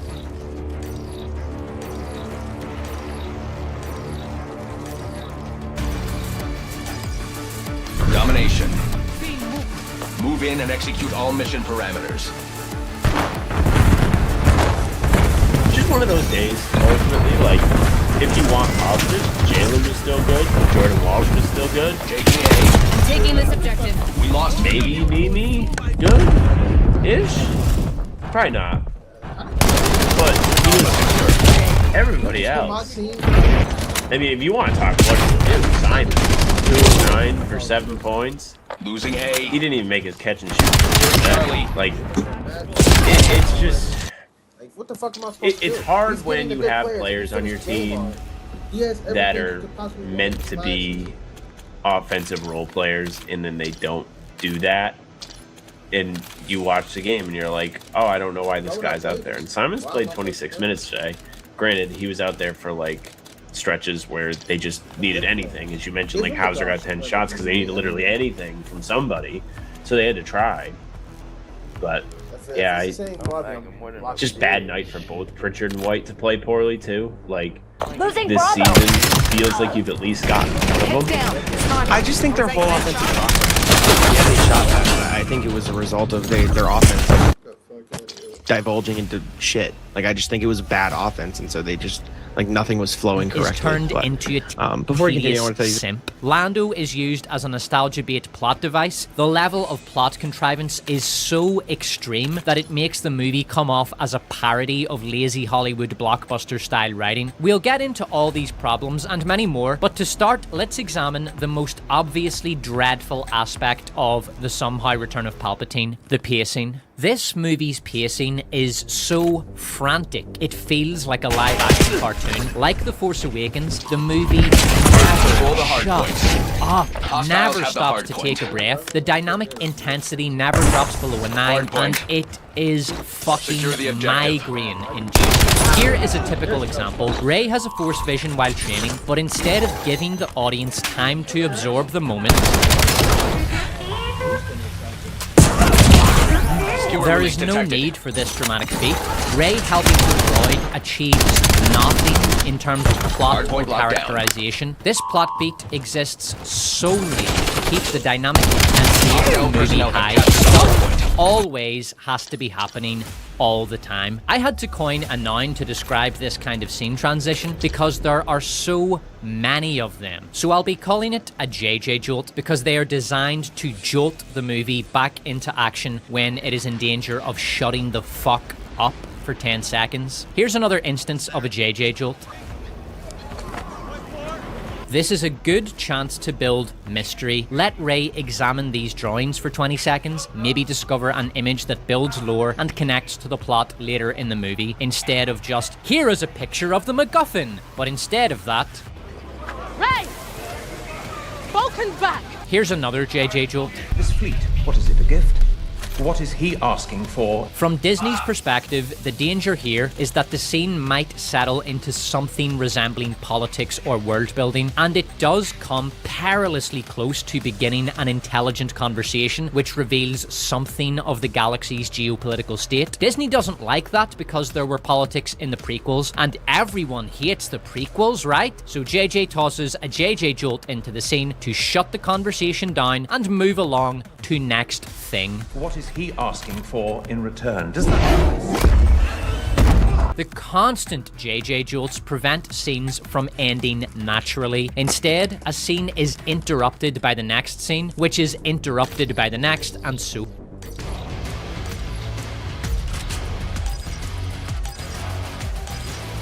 Before we can continue, which is that obviously Force Ghosts are a thing that exists, and Anakin is one of them as a thing that Return of the Jedi. They're shown to be able to retain their consciousness after death and communicate with living beings, specifically Force sensitives, which Kylo is. So there's the immediate issue of where the fuck is Anakin in all this that the movies never even bothered to explain. And you'd think that Anakin might have a vested interest in stopping his own grandson from following in Vader's footsteps, right? But then you have to ask, even if Vader isn't reaching out to Kylo, wouldn't Kylo know about Vader's redemption anyway, just from like being told about it by his uncle, who was a direct witness to the act? Why is he praying to Vader's helmet when he should know perfectly well that Vader's ghost is real and would object to all the things he's doing? The simplest way to fix this is to have it so that Kylo doesn't specifically worship Vader the man, but rather the idea, the version of Vader who would stop at nothing to bring order to the galaxy, rather than the weakling who gave up that crusade to save his own son and died for it. His philosophy would be brought on by watching Leia's own ruthlessness when dealing with Imperial dissenters, but he'd resolve to succeed when she's failing due to perceived spinelessness,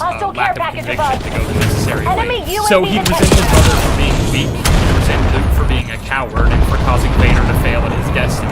He would hate the Emperor for only wanting power for the sake of it, and he would lead his own faction with the goal of cleansing the galaxy of evil, just like Vader might have. This would fix the Anakin problem, because then you could just have it be that Anakin has tried to get through to Kylo, but that his efforts have been fruitless. And basically all you have to change about this scene is Kylo referring to Vader as grandfather. It's not his grandfather that he worships, it's the idea he represented before the pull to the light brought about his downfall. Forgive me. I feel it again. The pull to the light. Of course, that he does refer to the Vader mask as grandfather means that's not what we're doing with Kylo, so what we're left with instead is that he actually just seems to not know Vader was redeemed in the end, and Anakin's ghost has done nothing to set the record straight. If it's that he knows and simply doesn't care, the film hasn't told us that, and at that point, I just don't really know what to do with Kylo. Like, I have no idea why he serves the First Order. What did Snoke offer him that caused him to turn against the Jedi and his parents? I don't know, we'll call it a mystery box. Really, what Kylo's obsession with Vader comes across as to me is a meta-exploration of the idea that Vader is obviously a very iconic villain, both in-universe and in our own world. And JJ seems to have had it in mind that because Kylo was always going to be walking in the shadow of Vader, they might as well embrace that and turn him into an actual in-text knockoff. The character of Kylo Ren was one of the most challenging. He sort of embodied what this movie was. It was a new story, a new personality, created from the DNA of what had come before. But because he was the villain, it meant he was in the shadow of Darth Vader. So we embraced Vader. Domination. We made our bad guy Secure the objective. aware of Vader, as he would be looking at post-Vader time. He basically felt it was impossible to do a dark side villain again without him inevitably being compared to Darth Vader by the audience, so it seems like he leaned into that all the way by having Kylo himself doing the same thing. Flashbang sighted. That you will never be as strong as Darth Vader. I don't strictly agree with that, of course. I think there are plenty of ways you could have handled this villain without having to make him a Vader knockoff. Even if you felt it was inevitable that the fans were going to compare the two, I don't really see why that's such a big deal. Wouldn't it have been great to have a well-written and unique villain that stands on his own regardless of how he stacks up when compared to what came before? But I also understand this mindset to a degree, and obviously it's in keeping with JJ's general methodology of just retreading the same ground as the originals. So with that in mind, I don't see any reason why this can't work necessarily. A villain who's constantly trying to emulate an iconic villain of the past and feeling like he's failing to measure up in every way. A character who's deeply insecure about his place in the world and is lashing out at the people trying to help him because he thinks he needs to go it alone. That he's the only one who can do what he feels needs to be done, and that allowing love and light into his life is only going to cause him to fail, just like it did for Vader. That's a pretty neat idea, I think, but the problem is that there really isn't any kind of exploration of any of those ideas. Kylo might actually be the best written character in this movie by basically default, because unlike Luke, Han, and Leia, there are no previous films that he's in that we can compare this to. He isn't assassinated in the same way the original trio are, and I mostly think he gets by unscathed here. But because JJ refuses at every turn to just slow down and make time for character moments, the small sum we do get are few and far between, and basically tell us nothing. They don't tell us what his relationship was with Luke or with either of his parents. He says this to Rey. But like, what does that mean? I mentioned it more as a joke a minute ago, but it does partially feel like JJ wanted this to be a mystery. I think he was fascinated by the idea that Han and Leia's sons had turned to the dark side and destroyed the Jedi Order, and by not explaining how any of that came about or what happened, we're meant to find the character intriguing and want to see more. And to be honest, I think that's kind of fair. I mean, it's not unheard of to create a villain with mysterious origins whose backstory slowly unravels as the story goes on, until everything about them clicks into place and we understand their motivations perfectly. But that's not really what happens with Kylo. And I'm not just saying that because I know what future movies tell us about why he does. I'm saying that if you wanted to get that idea across effectively here, you shouldn't have revealed so early in the film that he was Han and Leia's son. They basically just drop that information halfway through the movie without any build-up, and it kind of just falls flat.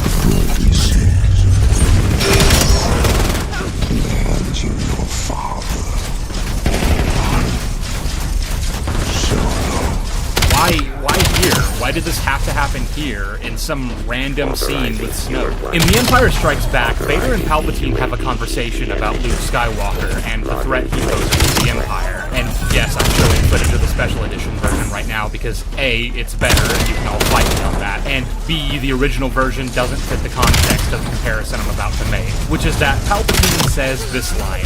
Ordering dead one.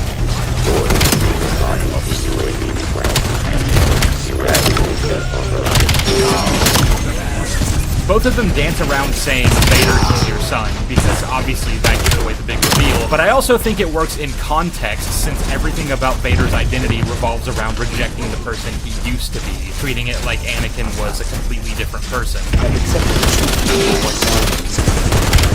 That's me. The longer that And I think along these same lines, it wouldn't be inorganic for Snoke and Kylo to refer to Ben Solo in the same way. And in fact, that's kind of something this movie does anyway. Your son, he's gone. So I destroyed him. If you just change the scene to have Snoke say, in the hands of Han Solo, and maybe altered some of the dialogue to make it less obvious that Han means something to Kylo, while still dropping hints here and there, that would be a lot more effective. There are a lot of scenes that hint to them having a relationship in pretty unsubtle ways. The dialogue in the scene at the beginning with Tekka is actually hard to listen to. It's prequel tier levels of clunky. I'll show you the dark side. Cluster grenade out. Cannot deny the truth. Every day I wake up and I hope you're dead. And then obviously there are scenes after the reveal where it's directly stated, so you'd obviously have to change or cut some of those. But again, I honestly think it would have been for the better. Those scenes between Han and Leia do a lot of damage to their characters to the point where I feel like their removal would actually be a net positive. And you could have even kept the line where Kylo says, "Do you feel like Han Solo is the father you never had," but removed the "he would have disappointed you" line. And then there's sort of an air in the way he says that first part, you know? I feel like he's the father you never had. Obviously, this would also be consistent with making sense that Rey views Han in that way, and it doesn't, but we'll get to that. But my point is, there are ways of changing it so the movie hints at it much more naturally, and then this could have been the big reveal. The scene more or less would play out the same way from there, with the dialogue slowly unraveling the truth of the mystery as it goes, which it basically feels like it was designed to do anyway. Take off that mask. You don't need it. What do you think you'll see if I do? It sort of gives me the impression that that was the moment the reveal happened originally, and that's why it's written this way. But for some reason, they decided to change that. Maybe they thought the audience was stupid and felt they needed to hold their hands, which really wouldn't surprise me considering some of the decisions we know were made for that exact reason.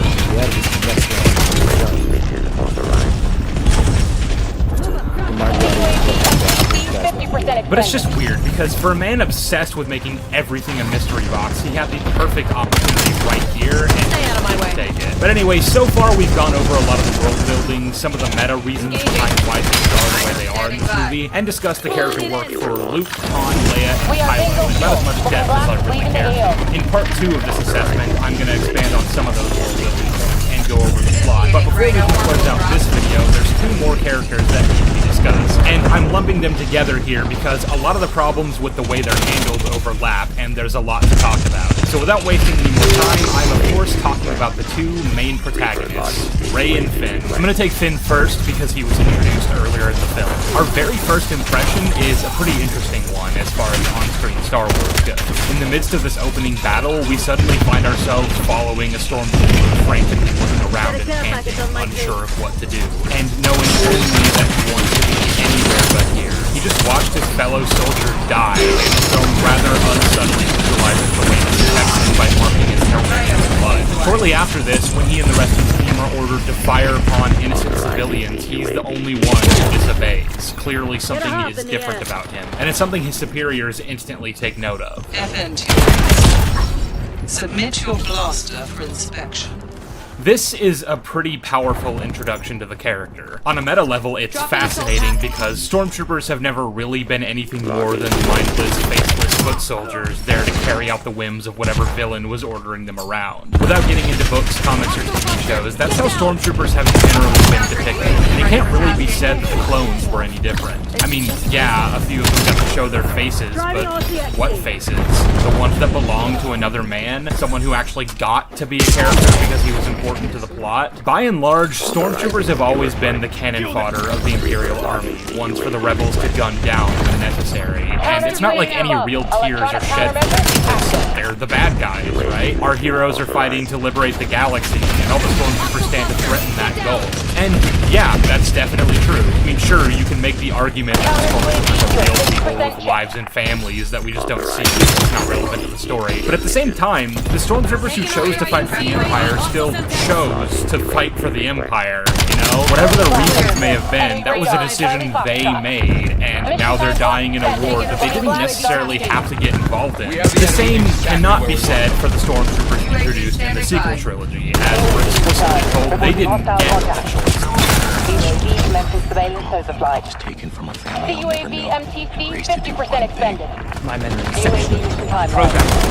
This makes it a little more complicated because, I mean, yeah, that's really tragic, but we still obviously have to fight the First Order if we want to maintain peace, right? We can't just let them wage war at us unopposed just because they have an army of hostages who mostly won't think twice about killing us. So there's a whole discussion to be had there. And you'd think for a character like Finn, it would be a discussion that defines his character. It'd be a factor in every decision he makes throughout this trilogy, whether that's choosing to fight for the Resistance, choosing to become a Jedi, choosing to be with Rey. It was literally the first thing that was shown to matter to Finn, and matter to him deeply. So you'd expect that to be the thematic point of his character. Excellent. You know I like the predictable outcome.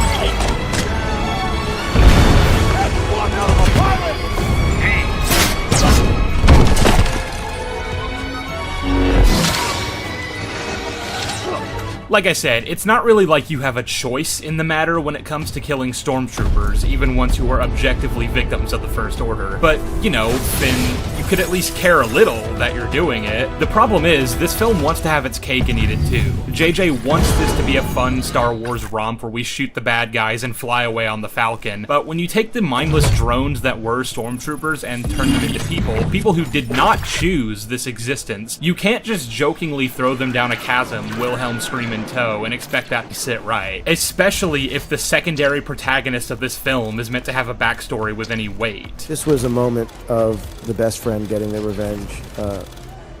You just want to see these stormtroopers paying the price for what they've done. What they've done? Now, we're not given any specific reason why Finn was prompted to go against the grain at the beginning of the film. We know that his brainwashing was extensive and rigorous, but apparently something went wrong that set him apart from the rest of the stormtroopers. Or at least the rest of the stormtroopers that we see in just this movie, but we'll get to that in, say, 4 years. Maybe it was that Finn has the Force, which is strongly implied to be the case, and somehow that was able to jolt him awake enough to realize that what he was doing was wrong. It's worth asking this question because obviously part of what caused Finn to decide not to partake in the massacre was that it would be morally wrong to do so, a sentiment apparently not shared by the other troopers. And I guess that raises the question, can we consider it a moral failing on the part of the other stormtroopers that they obeyed their orders unquestioningly? How thorough was their brainwashing?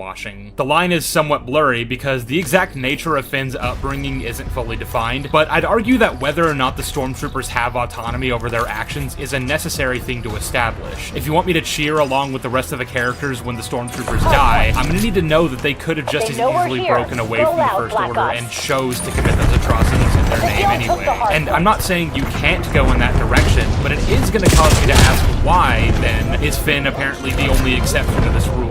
Like, again, these aren't conscripted troopers. They're not regular people who signed up to the military like the ones in the So if it's apparently easy enough to break through your conditioning that most, if not all, of the ones we see in the films could do it and are choosing not to, then why? Why would you choose to continue serving a regime that kidnapped you from your home and enslaved you to a cause you didn't pick? I understand propaganda is a powerful thing, and there'll probably be a lot of stormtroopers they've been brainwashed into fanatically assuming the First Order are morally righteous. Some might even choose to stay because they simply know no other way, or because they fear the prospect of desertion and the punishment that might incite. There's a lot of things you can do here, but the film explores none of this. The thing about propaganda, though, is that it's not something you can just break free from with the Force. The Force isn't just some magical power that allows you to see through manipulation. Otherwise, no Force-sensitive characters would ever be manipulated, and we know that's not true. No, Finn breaks free from his brainwashing for nebulous reasons, and doesn't seem to harbor any beliefs that might have been instilled in him from a young age by the First Order that he'd need to later question. Like, he instantly refers to Han as a war hero. Han Solo, the rebellion general? No, the smuggler. Wasn't he a war hero?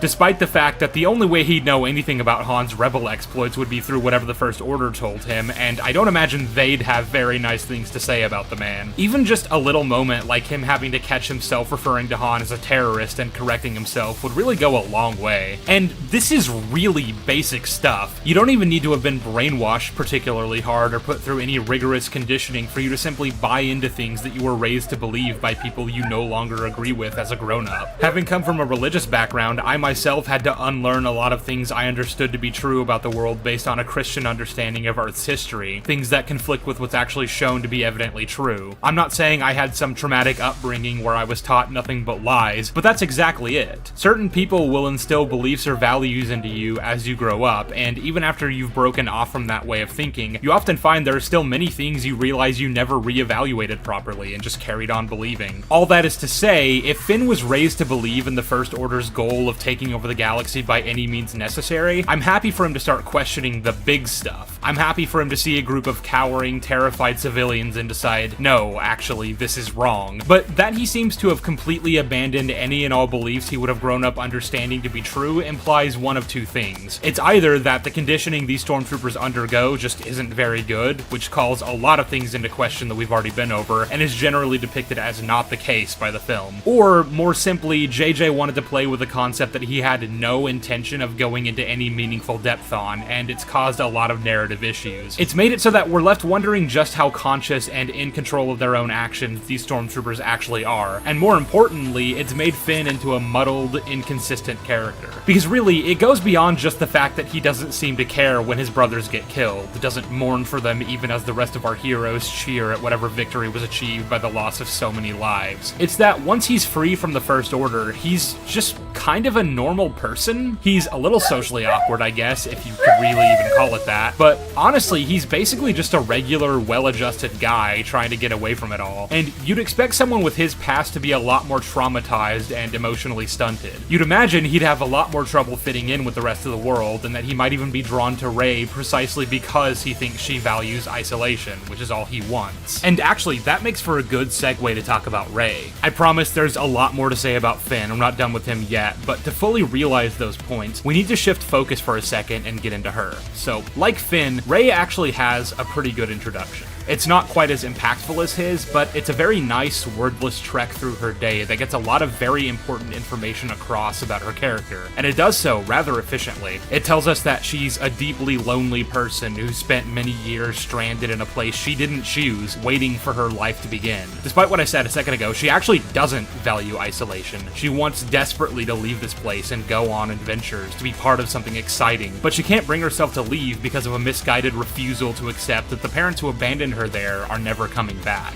I really like this moment specifically, where she's cleaning off this part she's scavenged, and she looks across from herself to see an old lady doing the same task. And the realization gnaws at her that that's gonna be her one day if she doesn't get up and leave this place. In the back of her mind, she knows, and has known for a while, that her parents are gone forever, and all she's doing by staying is wasting her own time. This entire introductory sequence to her character is really quite good, and accentuated by the unveiling of her very own theme that, in classic John Williams fashion, harkens back to a lot of past motifs in a way that ties the old and the new together beautifully. I really can't express enough how good this is. And while we're praising things about her character work, here's another one. In the scene right after she meets Finn and they're spotted by a couple of stormtroopers, Finn grabs her hand to pull her away from the danger, much to Rey's protests. She doesn't know this guy, and she certainly doesn't believe that she needs help from anyone. Trust doesn't come easily to her. And he does this not once but twice, which earns yet another vocal protest. Stop taking my hand! Then, as they're running, they're fired upon by a TIE fighter and it knocks them right off their feet. Should have killed them, really, but we're being nice to the movie for the time being, so we'll skate past that. Rey is the first to recover from the nasty blast, and she finds Finn lying in the dirt. And as he comes to, the first thing he asks is this. Are you okay?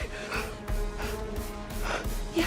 His first concern isn't with himself, it's with her, and this catches Rey completely off guard. No one has ever put her first, especially someone she doesn't know who just went through the same thing she did. And it's enough to earn her trust. This time she offers him her hand and he takes it, creating a bond between these two characters. This is a nice moment that I really appreciate, and it establishes even more about Rey's character. Her abandonment issues and general lack of self-worth have caused her to close herself off from the world. It's kill or be killed if you want to survive, and the very idea of sticking your neck out for someone in this backwater hellscape she knows as home is essentially a death sentence. And this only further highlights just how exceptional it is when she helped BB-8 earlier in the movie. Even despite this view of the world, when she saw someone who needed help, a droid no less, who are often viewed as less than people, she still can't bring herself to ignore it, let it be someone else's problem. Rey is a deeply compassionate person, and that's done nothing but punish her growing up in a place like Jakku. So to see someone else doing the same thing for her is essentially a culture shock. She's only just met this man, but he lied about being a resistance hero, so she's already primed to view him in a very positive light, even idolize him to some degree. And part of the reason I think so many people like this movie is that it actually does a pretty good job endearing its audience to the two main characters and making their relationship feel natural and believable. But in terms of characterization, Rey has a similar problem to Finn. It's just less egregious. These movies do Finn dirty in a lot of ways, some of which we're about to get to, but one such example would be that while his characterization of being a traumatized stormtrooper who cares deeply about his fallen comrades is dropped basically immediately, Rey's introductory traits are carried throughout the whole movie. She continues to want to return to Jakku even after she's left and resolved to help BB-8 get back to the Resistance, and that perspective doesn't really change until the end of the film. She has the conversation with Maz toward the middle where she's told in no uncertain terms the truth she's always known deep down, that her parents are never coming back. The belonging you seek is not behind you, it is ahead. Maz tells her that she's only hurting herself by clinging on to the past and implores her to heed the call of the lightsaber, to move forward. Rey, of course, rejects the call, runs off into the woods for some reason, gets captured by Kylo, and then as she's escaping the base, she bumps into Finn, Han, and Chewie, who've come to rescue her. We came back for you. What'd he say? It was your idea. There's technically a through line in this arc, as she ends the film having seemingly found her place in the world and sets off to find Luke, but there's a lot of hiccups along the way that I kind of skipped past. First of all, I'm just going to get this out of the way first, she does not have anywhere near a developed enough relationship with any of these characters other than Finn, and even theirs is fairly tepid as far as it goes. This weird idea that both this and The Last Jedi try to purport that Han is some kind of father figure for her is kind of insane. I get that Rey has been desperately seeking parental guidance ever since she stopped receiving it when she was a child, but that culminated in her insistently waiting for the parents who abandoned her to come back, not just for any guy old enough to be her father to show up and fill that role for her. Even in a better movie where the relationship between these two characters was really strong, there'd still be an aspect of her feeling like she's abandoning her real parents by attaching herself to Han, and there'd be a whole arc about that, which is entirely missing here. But also, the movie just doesn't take the time to develop any relationship between them, really. When they meet, they immediately have to deal with a bunch of pirates, then they head toward Maz's castle, wherein we finally get a couple of scenes between them that could be considered bonding, one of which is when she bypasses the compressor, which apparently impresses Han, and the second is him giving her a gun and offering her a job. It strikes me, by the way, that they're so unfamiliar with one another at this point that this is literally the scene where he learns Rey's name. You got a name? Rey. There really isn't much here, and they don't have any one-on-one time together after this for the rest of the film. So when she reacts like this to his death, it just rings hollow. The obvious comparison here would be the relationship between Luke and Ben Kenobi in the original film. A lot of people who defend The Force Awakens like to say these two only knew each other for a brief time, yet Luke had the same reaction when Obi-Wan died.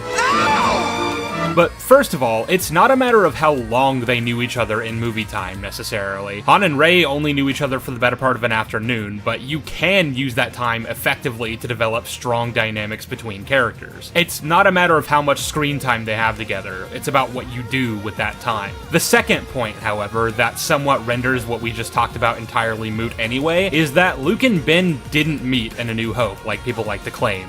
They already knew each other. Ben Kenobi?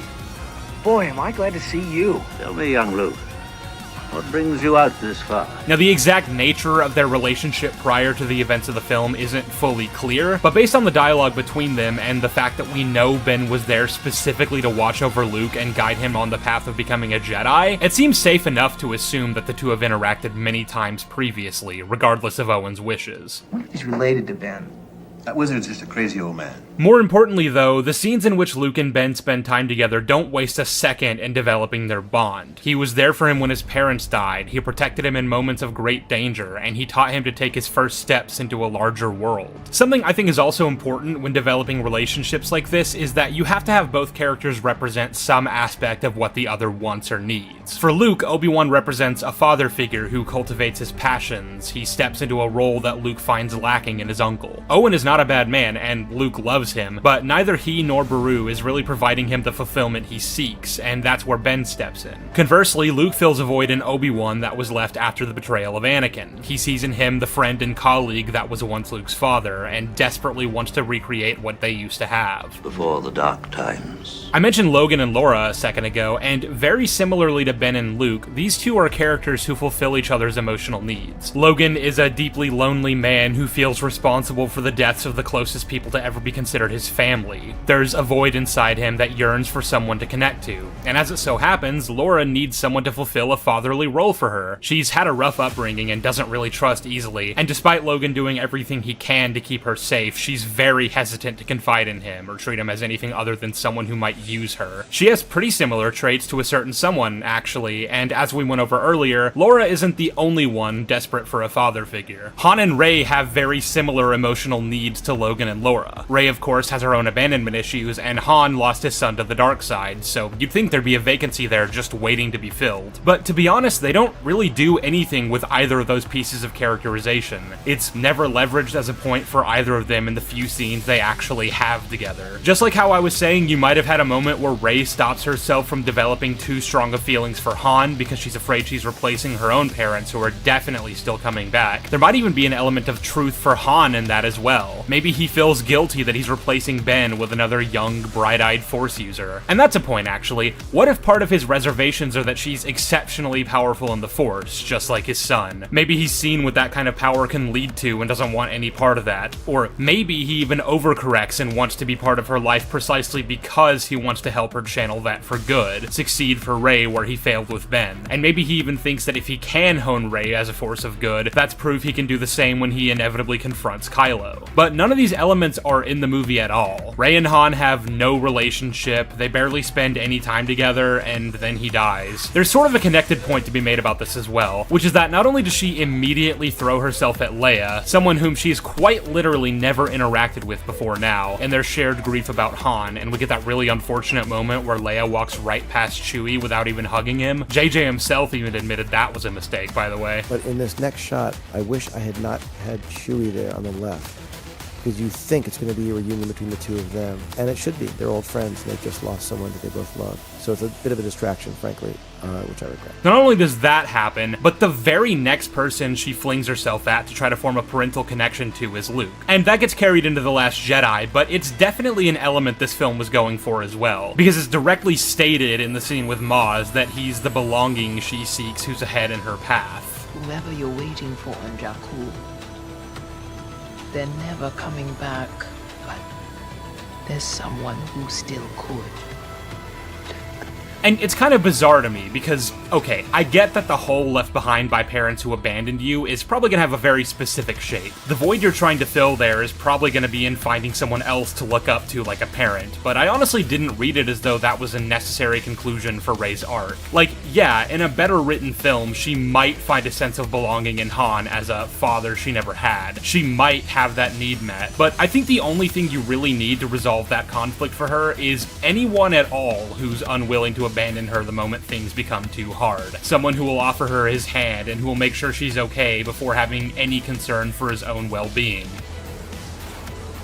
One of the first things Finn does when he meets Rey is lie about who he really is. And that's honestly fair enough considering the amount of shame he would feel about having been a stormtrooper, even if he apparently never actually committed any atrocities for the First Order. In my first battle, I made a choice. I wasn't gonna kill for them. Put a pin in that one. So it makes sense that that's not something he's gonna readily share with someone he barely knows, but I'm not actually sure why he needed to do this specific lie. What I mean is, telling Rey he's a Resistance hero invites a lot of ways for him to potentially be caught in that lie, which is something that basically happens pretty soon after this, and he has to beg BB-8 to help him keep his secret. It's actually kind of crazy BB-8 does that, come to think of it, considering the potential risk that Finn could be informing on them to the First Order, but whatever. Honestly, it would have made more sense for Finn to just tell her that he was a fellow prisoner of the First Order who helped Poe escape. And while that wouldn't have been technically the whole truth, it's emotionally true as far as Finn is concerned. It's still a lie, one that would probably blacken Rey's view of him if she learned the truth, but something Finn could rationalize away. One of those from a certain point of view type deals. The only thing it really adds is that Rey now has a more heroic view of him like we talked about earlier. But we already went over the scene of them taking each other's hands, and I think that works a lot more effectively at getting that idea across. Either way, when the truth does actually come out, you'd then expect that to completely change the way Rey views Finn, even if unwillingly or unfairly. Her upbringing hasn't exactly given her a nuanced outlook on the way the world works, and there might be some part of her that can't initially look past the fact that he was a stormtrooper, regardless of if he chose to be one, or if he even actually killed anyone in the line of duty. The very thing Finn was afraid would come to pass, and it would lend credence to why he felt he needed to hide that part of himself, why he should be ashamed of something over which he had absolutely no control. Alternatively, you could write it to where Rey tells Finn it doesn't matter what he used to be,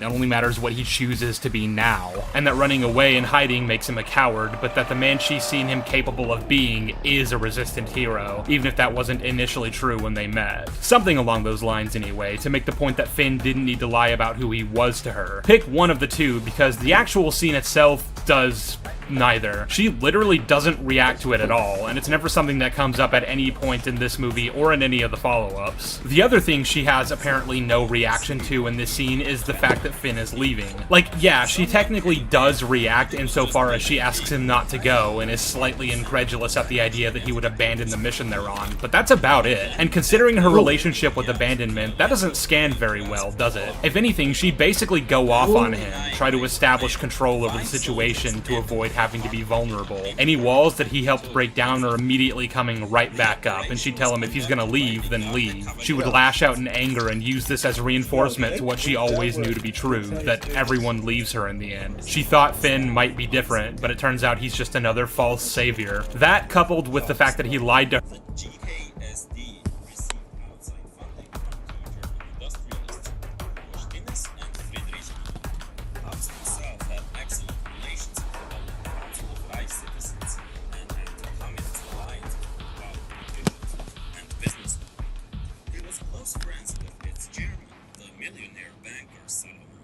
I'm doing this so that the films will have a longer life, and so that more fans and people can enjoy them in the future.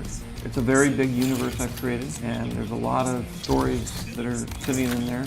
The main thing is to protect these characters, make sure that they still continue to live in the way that you created them, and that the universe of Star Wars continues to grow.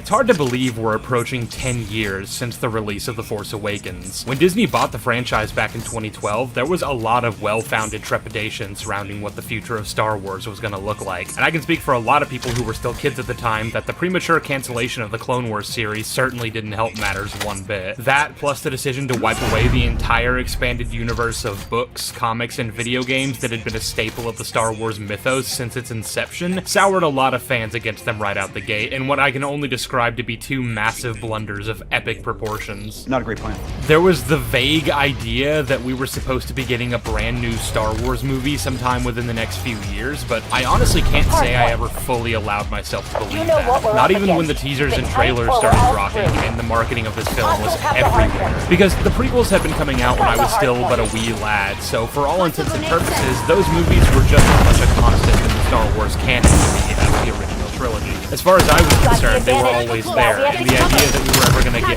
more Star Wars beyond the books and a few animated shows was just not something my mind could really accept. I don't think I really believed it until I planted my ass down in that theater seat and watched this flood onto the screen. Now, listen, the critique you're about to watch is going to be me breaking down in no uncertain terms why I consider this movie to be absolute horseshit. It's one of the most broken scripts I've ever seen, and I'm not going to mince words about it. The damage this film did to the overall Star Wars canon and brand cannot be overstated. It had lasting effects that have rippled throughout the franchise in cataclysmic ways, and it's still affecting it to this day. This is a bad film, but god damn it, I just love it so much, and there's really nothing I can do about that, because I was still pretty young when The Force Awakens came out, and like I said, the sheer novelty that we were getting another Star Wars movie was just so exciting to 14-year-old me. The hype surrounding this movie was unreal, and unlike anything I've ever seen before or since, and the hype it generated for the next 2 years leading up to The Last Jedi was something that I wish I could go back to. I miss when it was exciting to be a Star Wars fan. I miss how fun it was to speculate and theorize over every little detail in the trailers. The nostalgia that I feel for that time means that I can never bring myself to hate this movie. That being said, when The Last Jedi came out 2 years later and sort of broke the fandom to a million warring factions, many marked back as the beginning of the end, the start of the decay that led to the state Star Wars is in now and has been for some time. But I don't necessarily think that's true. As bad as TLJ is, and trust me, I'll have plenty to say on that front when I get around to that video, many of the problems with it are things that started right here in The Force Awakens. It's funny, for a movie that tries desperately to be the most inoffensive starting point to the new era, this movie managed to destroy basically every aspect of what made the original movie so great, undoing and undermining them in every turn, and the next 2 films could only really follow up the broken foundation. So with that in mind, we've got some housekeeping to do and some ground rules. Like I said a minute ago, when it comes to the prequel trilogy, I've always had trouble separating them as anything other than a natural continuation of the canon. Because of how formative they were to my understanding of Star Wars, it's really hard to imagine this series without them, try as I might to say objectively. Like, for example, I didn't even think to mention the Yoda and Chewbacca stuff in my Revenge of the Sith video, because try as I might to approach these movies like they're not set in stone, some of them just are for me, and I really can't help it. But I don't have such weaknesses with the sequels, because while I was young when they were coming out, I was still old enough to be able to associate them as new Star Wars. I can much more easily compartmentalize them as a separate thing if I really choose to, which is nice for me, because it means that as much as they ruin what came before, I can still watch the OT and not really be bothered by what happens next. There's a degree of separation for me. There is no what happens next as far as my brain cares to think of it. But what it also means is that I can look at these movies more objectively, and as much as I take issue with certain things that were added in the prequels, like the whole chosen one the Force nonsense, those are all definitive when it comes to assessing the sequels. They are the canon, and these movies have to adhere to that, just as with all my other movies. What came before matters, what came after doesn't, barring a few exceptions. Of course, while we're on the subject of the prequel, the other major thing I remember from this time is how very anti-prequel Disney was. They scrapped the prequel-era TV show everyone loved and replaced it with a sequel series about the foundation of the rebellion, blending the 3D animation style with the Ralph McQuarrie concept artwork from the original films. I remember all the books and comics coming out at the time were centered mainly around A New Hope. And then, of course, you have The Force Awakens, which seems to have done its level best to make you forget about those pesky prequel movies everyone hated by forcibly reminding you of the films everyone likes at pretty much every turn. The main thing this movie is infamous for is how it's basically just a shitty rehash of A New Hope. From big things like the plot of the film being centered around a droid carrying a vital piece of information from the Empire, a planet-killing superweapon with basically the exact same design as the Death Star, and even just the general aesthetics of the First Order and the Resistance, who have no meaningful distinctions from the Empire and the Rebellion, down to basic archetypes like Snoke, Palpatine, Kylo, Vader, Tarkin, etc., to little references all throughout. The main character hailing from a desert planet, which is where they find the aforementioned droid carrying the MacGuffin, a cantina scene, hollow chest, a training ball, a trash compactor. Hostiles released a skewer. The guild took the hard point. Hardpoint located. This shit is all over the movie, and a lot of people will tell you it's because Disney wanted to wash the bad taste of the prequels out of your mouth and remind you of the stuff you enjoyed. And that might be true, but I also think a lot of it comes down to J.J. Abrams, who, if you don't already know, is responsible for the cavalcade of nonsense you see before you. Having been previously notorious for his installments in Star Trek, as well as the hit TV show he created along with David Lindelof, Lost, J.J. Abrams is what I consider to be the example of a corporate director. Someone big studios like Disney would absolutely love to bring in for the first big Star Wars movie since Revenge of the Sith. They know he'll play it safe if they ask him to, and while JJ claims he wasn't given any specific mandates when making this movie, I'd be willing to bet that's one big fat lie. To my absolute surprise, there was no mandate anymore. There was no mandate from Kathy, other than it be something Hardpoint identified. No mandate from Disney, anything about what they needed. They just had to do their job. But in any case, JJ has made plenty of references to the fact that his main goal for this movie was just to recapture the feeling the original Star Wars elicited by making it resemble it as closely as possible in almost every way. That we wanted to tell a story that would delight us. Commence care package delivery. That would give us Authorizing UAV tasking. that feeling that we had. Hostiles have the hardpoint. Hostile UAV established above. Star Wars, and if we don't have a version of that, I would be wondering, like, well, where's The field took the hardpoint. How could they not do the cantina? The Millennium Falcon is as much a returning character in this movie as any of the people. And Sentry there's turret a operating. very weird feeling about going back to something you know so well. It's a little bit like if you were to say, I'm going to open this magic door, and behind that magic door is your bedroom at 9 years old. That kind of feeling is yours, and you know it. And so when you go back to it, Hardpoint located. Pinpoint out. what you know. And that's really telling in a lot of ways. It explains quite a bit about the mindset behind how this film was made and how it ended up being the movie we got. But I suppose I'm getting ahead of myself, so before I go into a diatribe about J.J. Abrams, let's set the stage a little bit and talk about the world building. The title crawl begins, Luke Skywalker has vanished. Okay, already off to a pretty questionable start, but we'll put that in our back pockets for the time being and see what they do with that. In his absence, the sinister First Order has risen from the ashes of the Empire. Let's see where this goes. With the support of the Republic, General Leia Organa leads a brave resistance.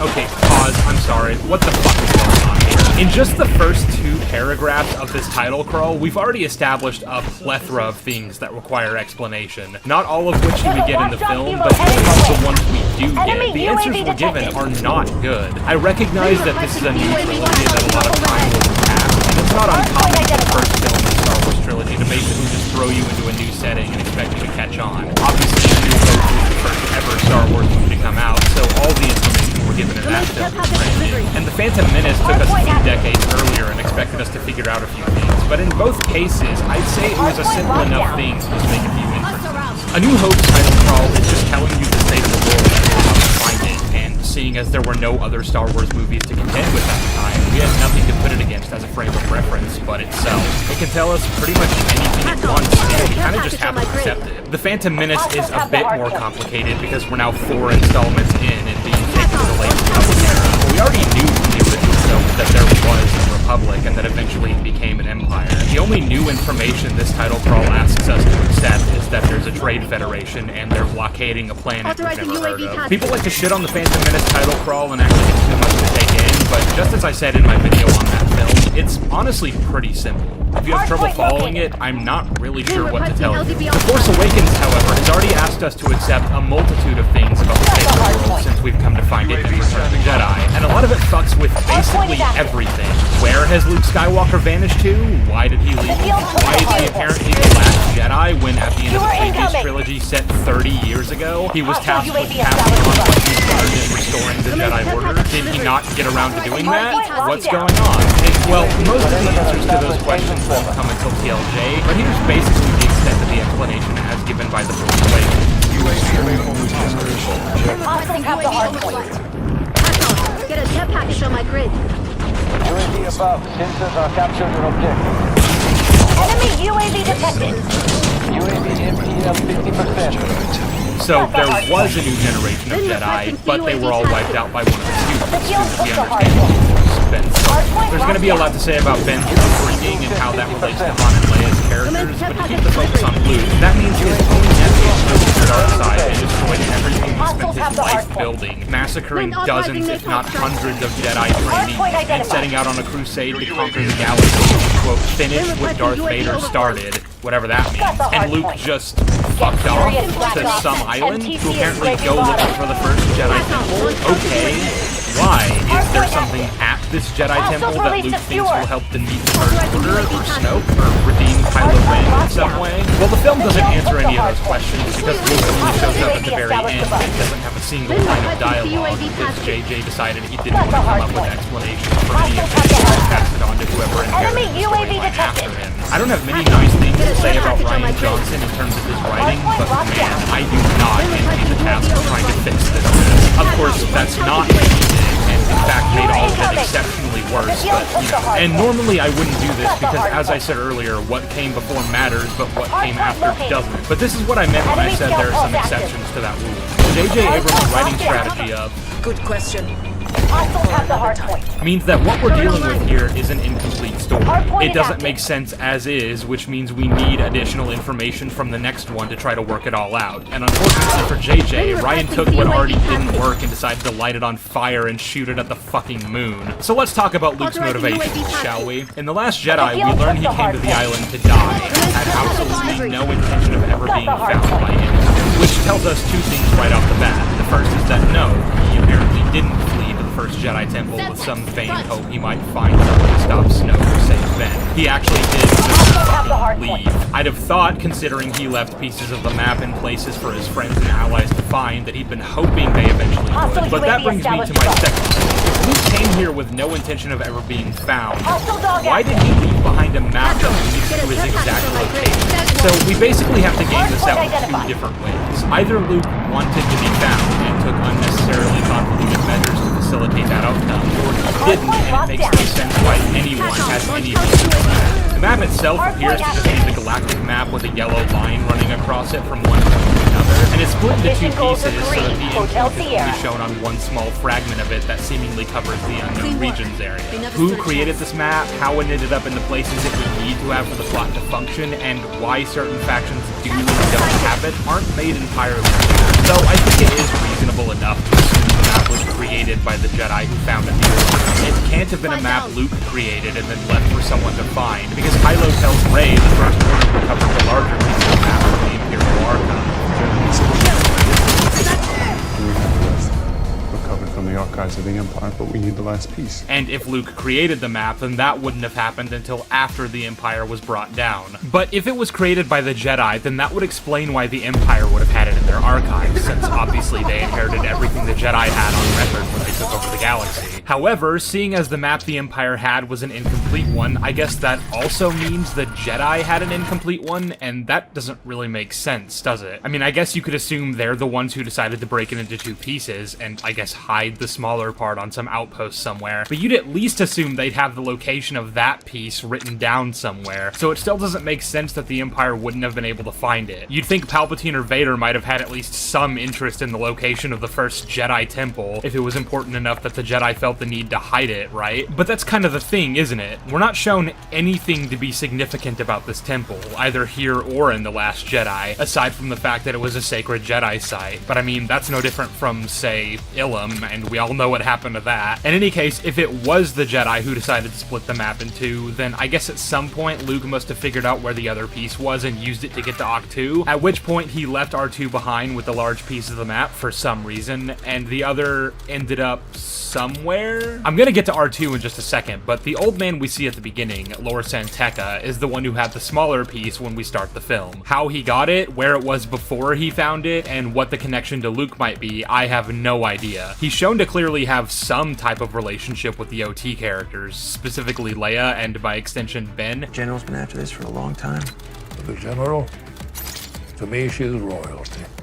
Look how old you've become. Something far worse has happened to you. I know where you come from.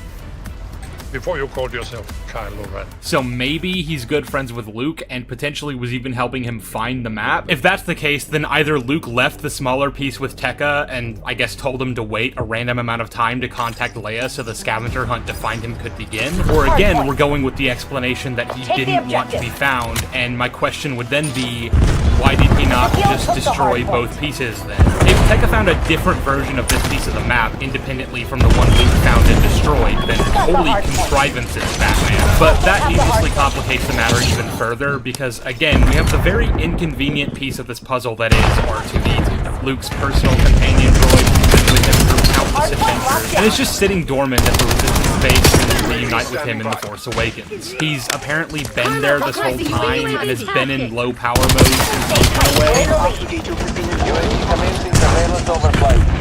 And he has the other piece of the map. This implies that he was left with Leia for a reason, and somehow specifically designed events in such a way that R2 wouldn't wake up until likely the Resistance needed him. It's actually even weirder than that, because R2 just sort of wakes up on his own, and I guess the idea is he detected something somehow, like that it was time for him to do that, but I'm not really sure what spurred that on. And it couldn't have been that he was waiting for the other piece of the map to make its way to the base, because that happens like halfway through the movie. BB-8 brought it to Dakar, the Resistance analyzed it, and all the while R2 just fucking sat there and did nothing. So if Luke wanted to be found and was somehow able to control when R2 woke up, I'm really not sure what his cue was supposed to be, other than that it was the end of the movie. But that's ignoring the absurdity of the fact that he's a droid. I know he's a precocious little guy and we love him a lot, but he's not a person in the same way that human or alien characters are. He's still a machine, and he processes information differently. He makes sad little noises sometimes when bad things happen, but that doesn't mean he can actually become depressed and just shut himself down like that. And even if he can, that doesn't negate the fact that he can still be booted back up if the Resistance need him, and you'd assume the Resistance would do that, right? They'd be pretty stupid not to check the droid that's been running with Luke for years, and it's quite possibly the last thing to ever see him before he disappeared. But apparently they just didn't. Oh, alright then. Not even worth having a look, I suppose. So you might say Luke sent R2 to Leia fully expecting them to recover his piece of the map, and Leia and the Resistance are just extraordinarily stupid, which isn't a great look, but even if that is the case, I don't see why he wouldn't just leave the whole thing with them, or even just a more direct message to be like, I'm here and this is how to find me, instead of this bullshit Easter egg hunt. It basically has to be that he actually just didn't want to be found, but that leads us back to why any of the pieces of the map exist when they should have all been destroyed. And back to the matter of how Tekka got the map, even accepting that he just somehow did and chose now to reach out to Leia to give it to her, we have a few more problems here. First of all, the characters in this movie all act like the piece of the map Tekka gave to Poe was functionally worthless without the larger piece. Hardpoint located. Pack up! Launch counter UAV! Matches no system on record. Which is a statement I question the validity of, considering that's not how any of this works. Like, let's game this out. If the whole map is just a regular galactic map with a few added systems, then all you'd have to do is take the planets that do show up on this one, as well as on a regular map, and cross-reference them with each other, and you'd get a pretty good idea of where the planet is. But even taking that at face value, that means Tekka is giving the Resistance a functionally worthless map, right? Because, I mean, surely he checked to make sure it was an actual piece of the map before making contact with Leia, so he would have seen that it wasn't enough to find it. I can still see him wanting to make sure Leia has it, even if it's apparently worthless on its own, but you'd at least expect him to tell Poe that that's what it is. The dialogue in their conversation strongly implies otherwise, and apparently Leia was given the impression that it would be the whole map.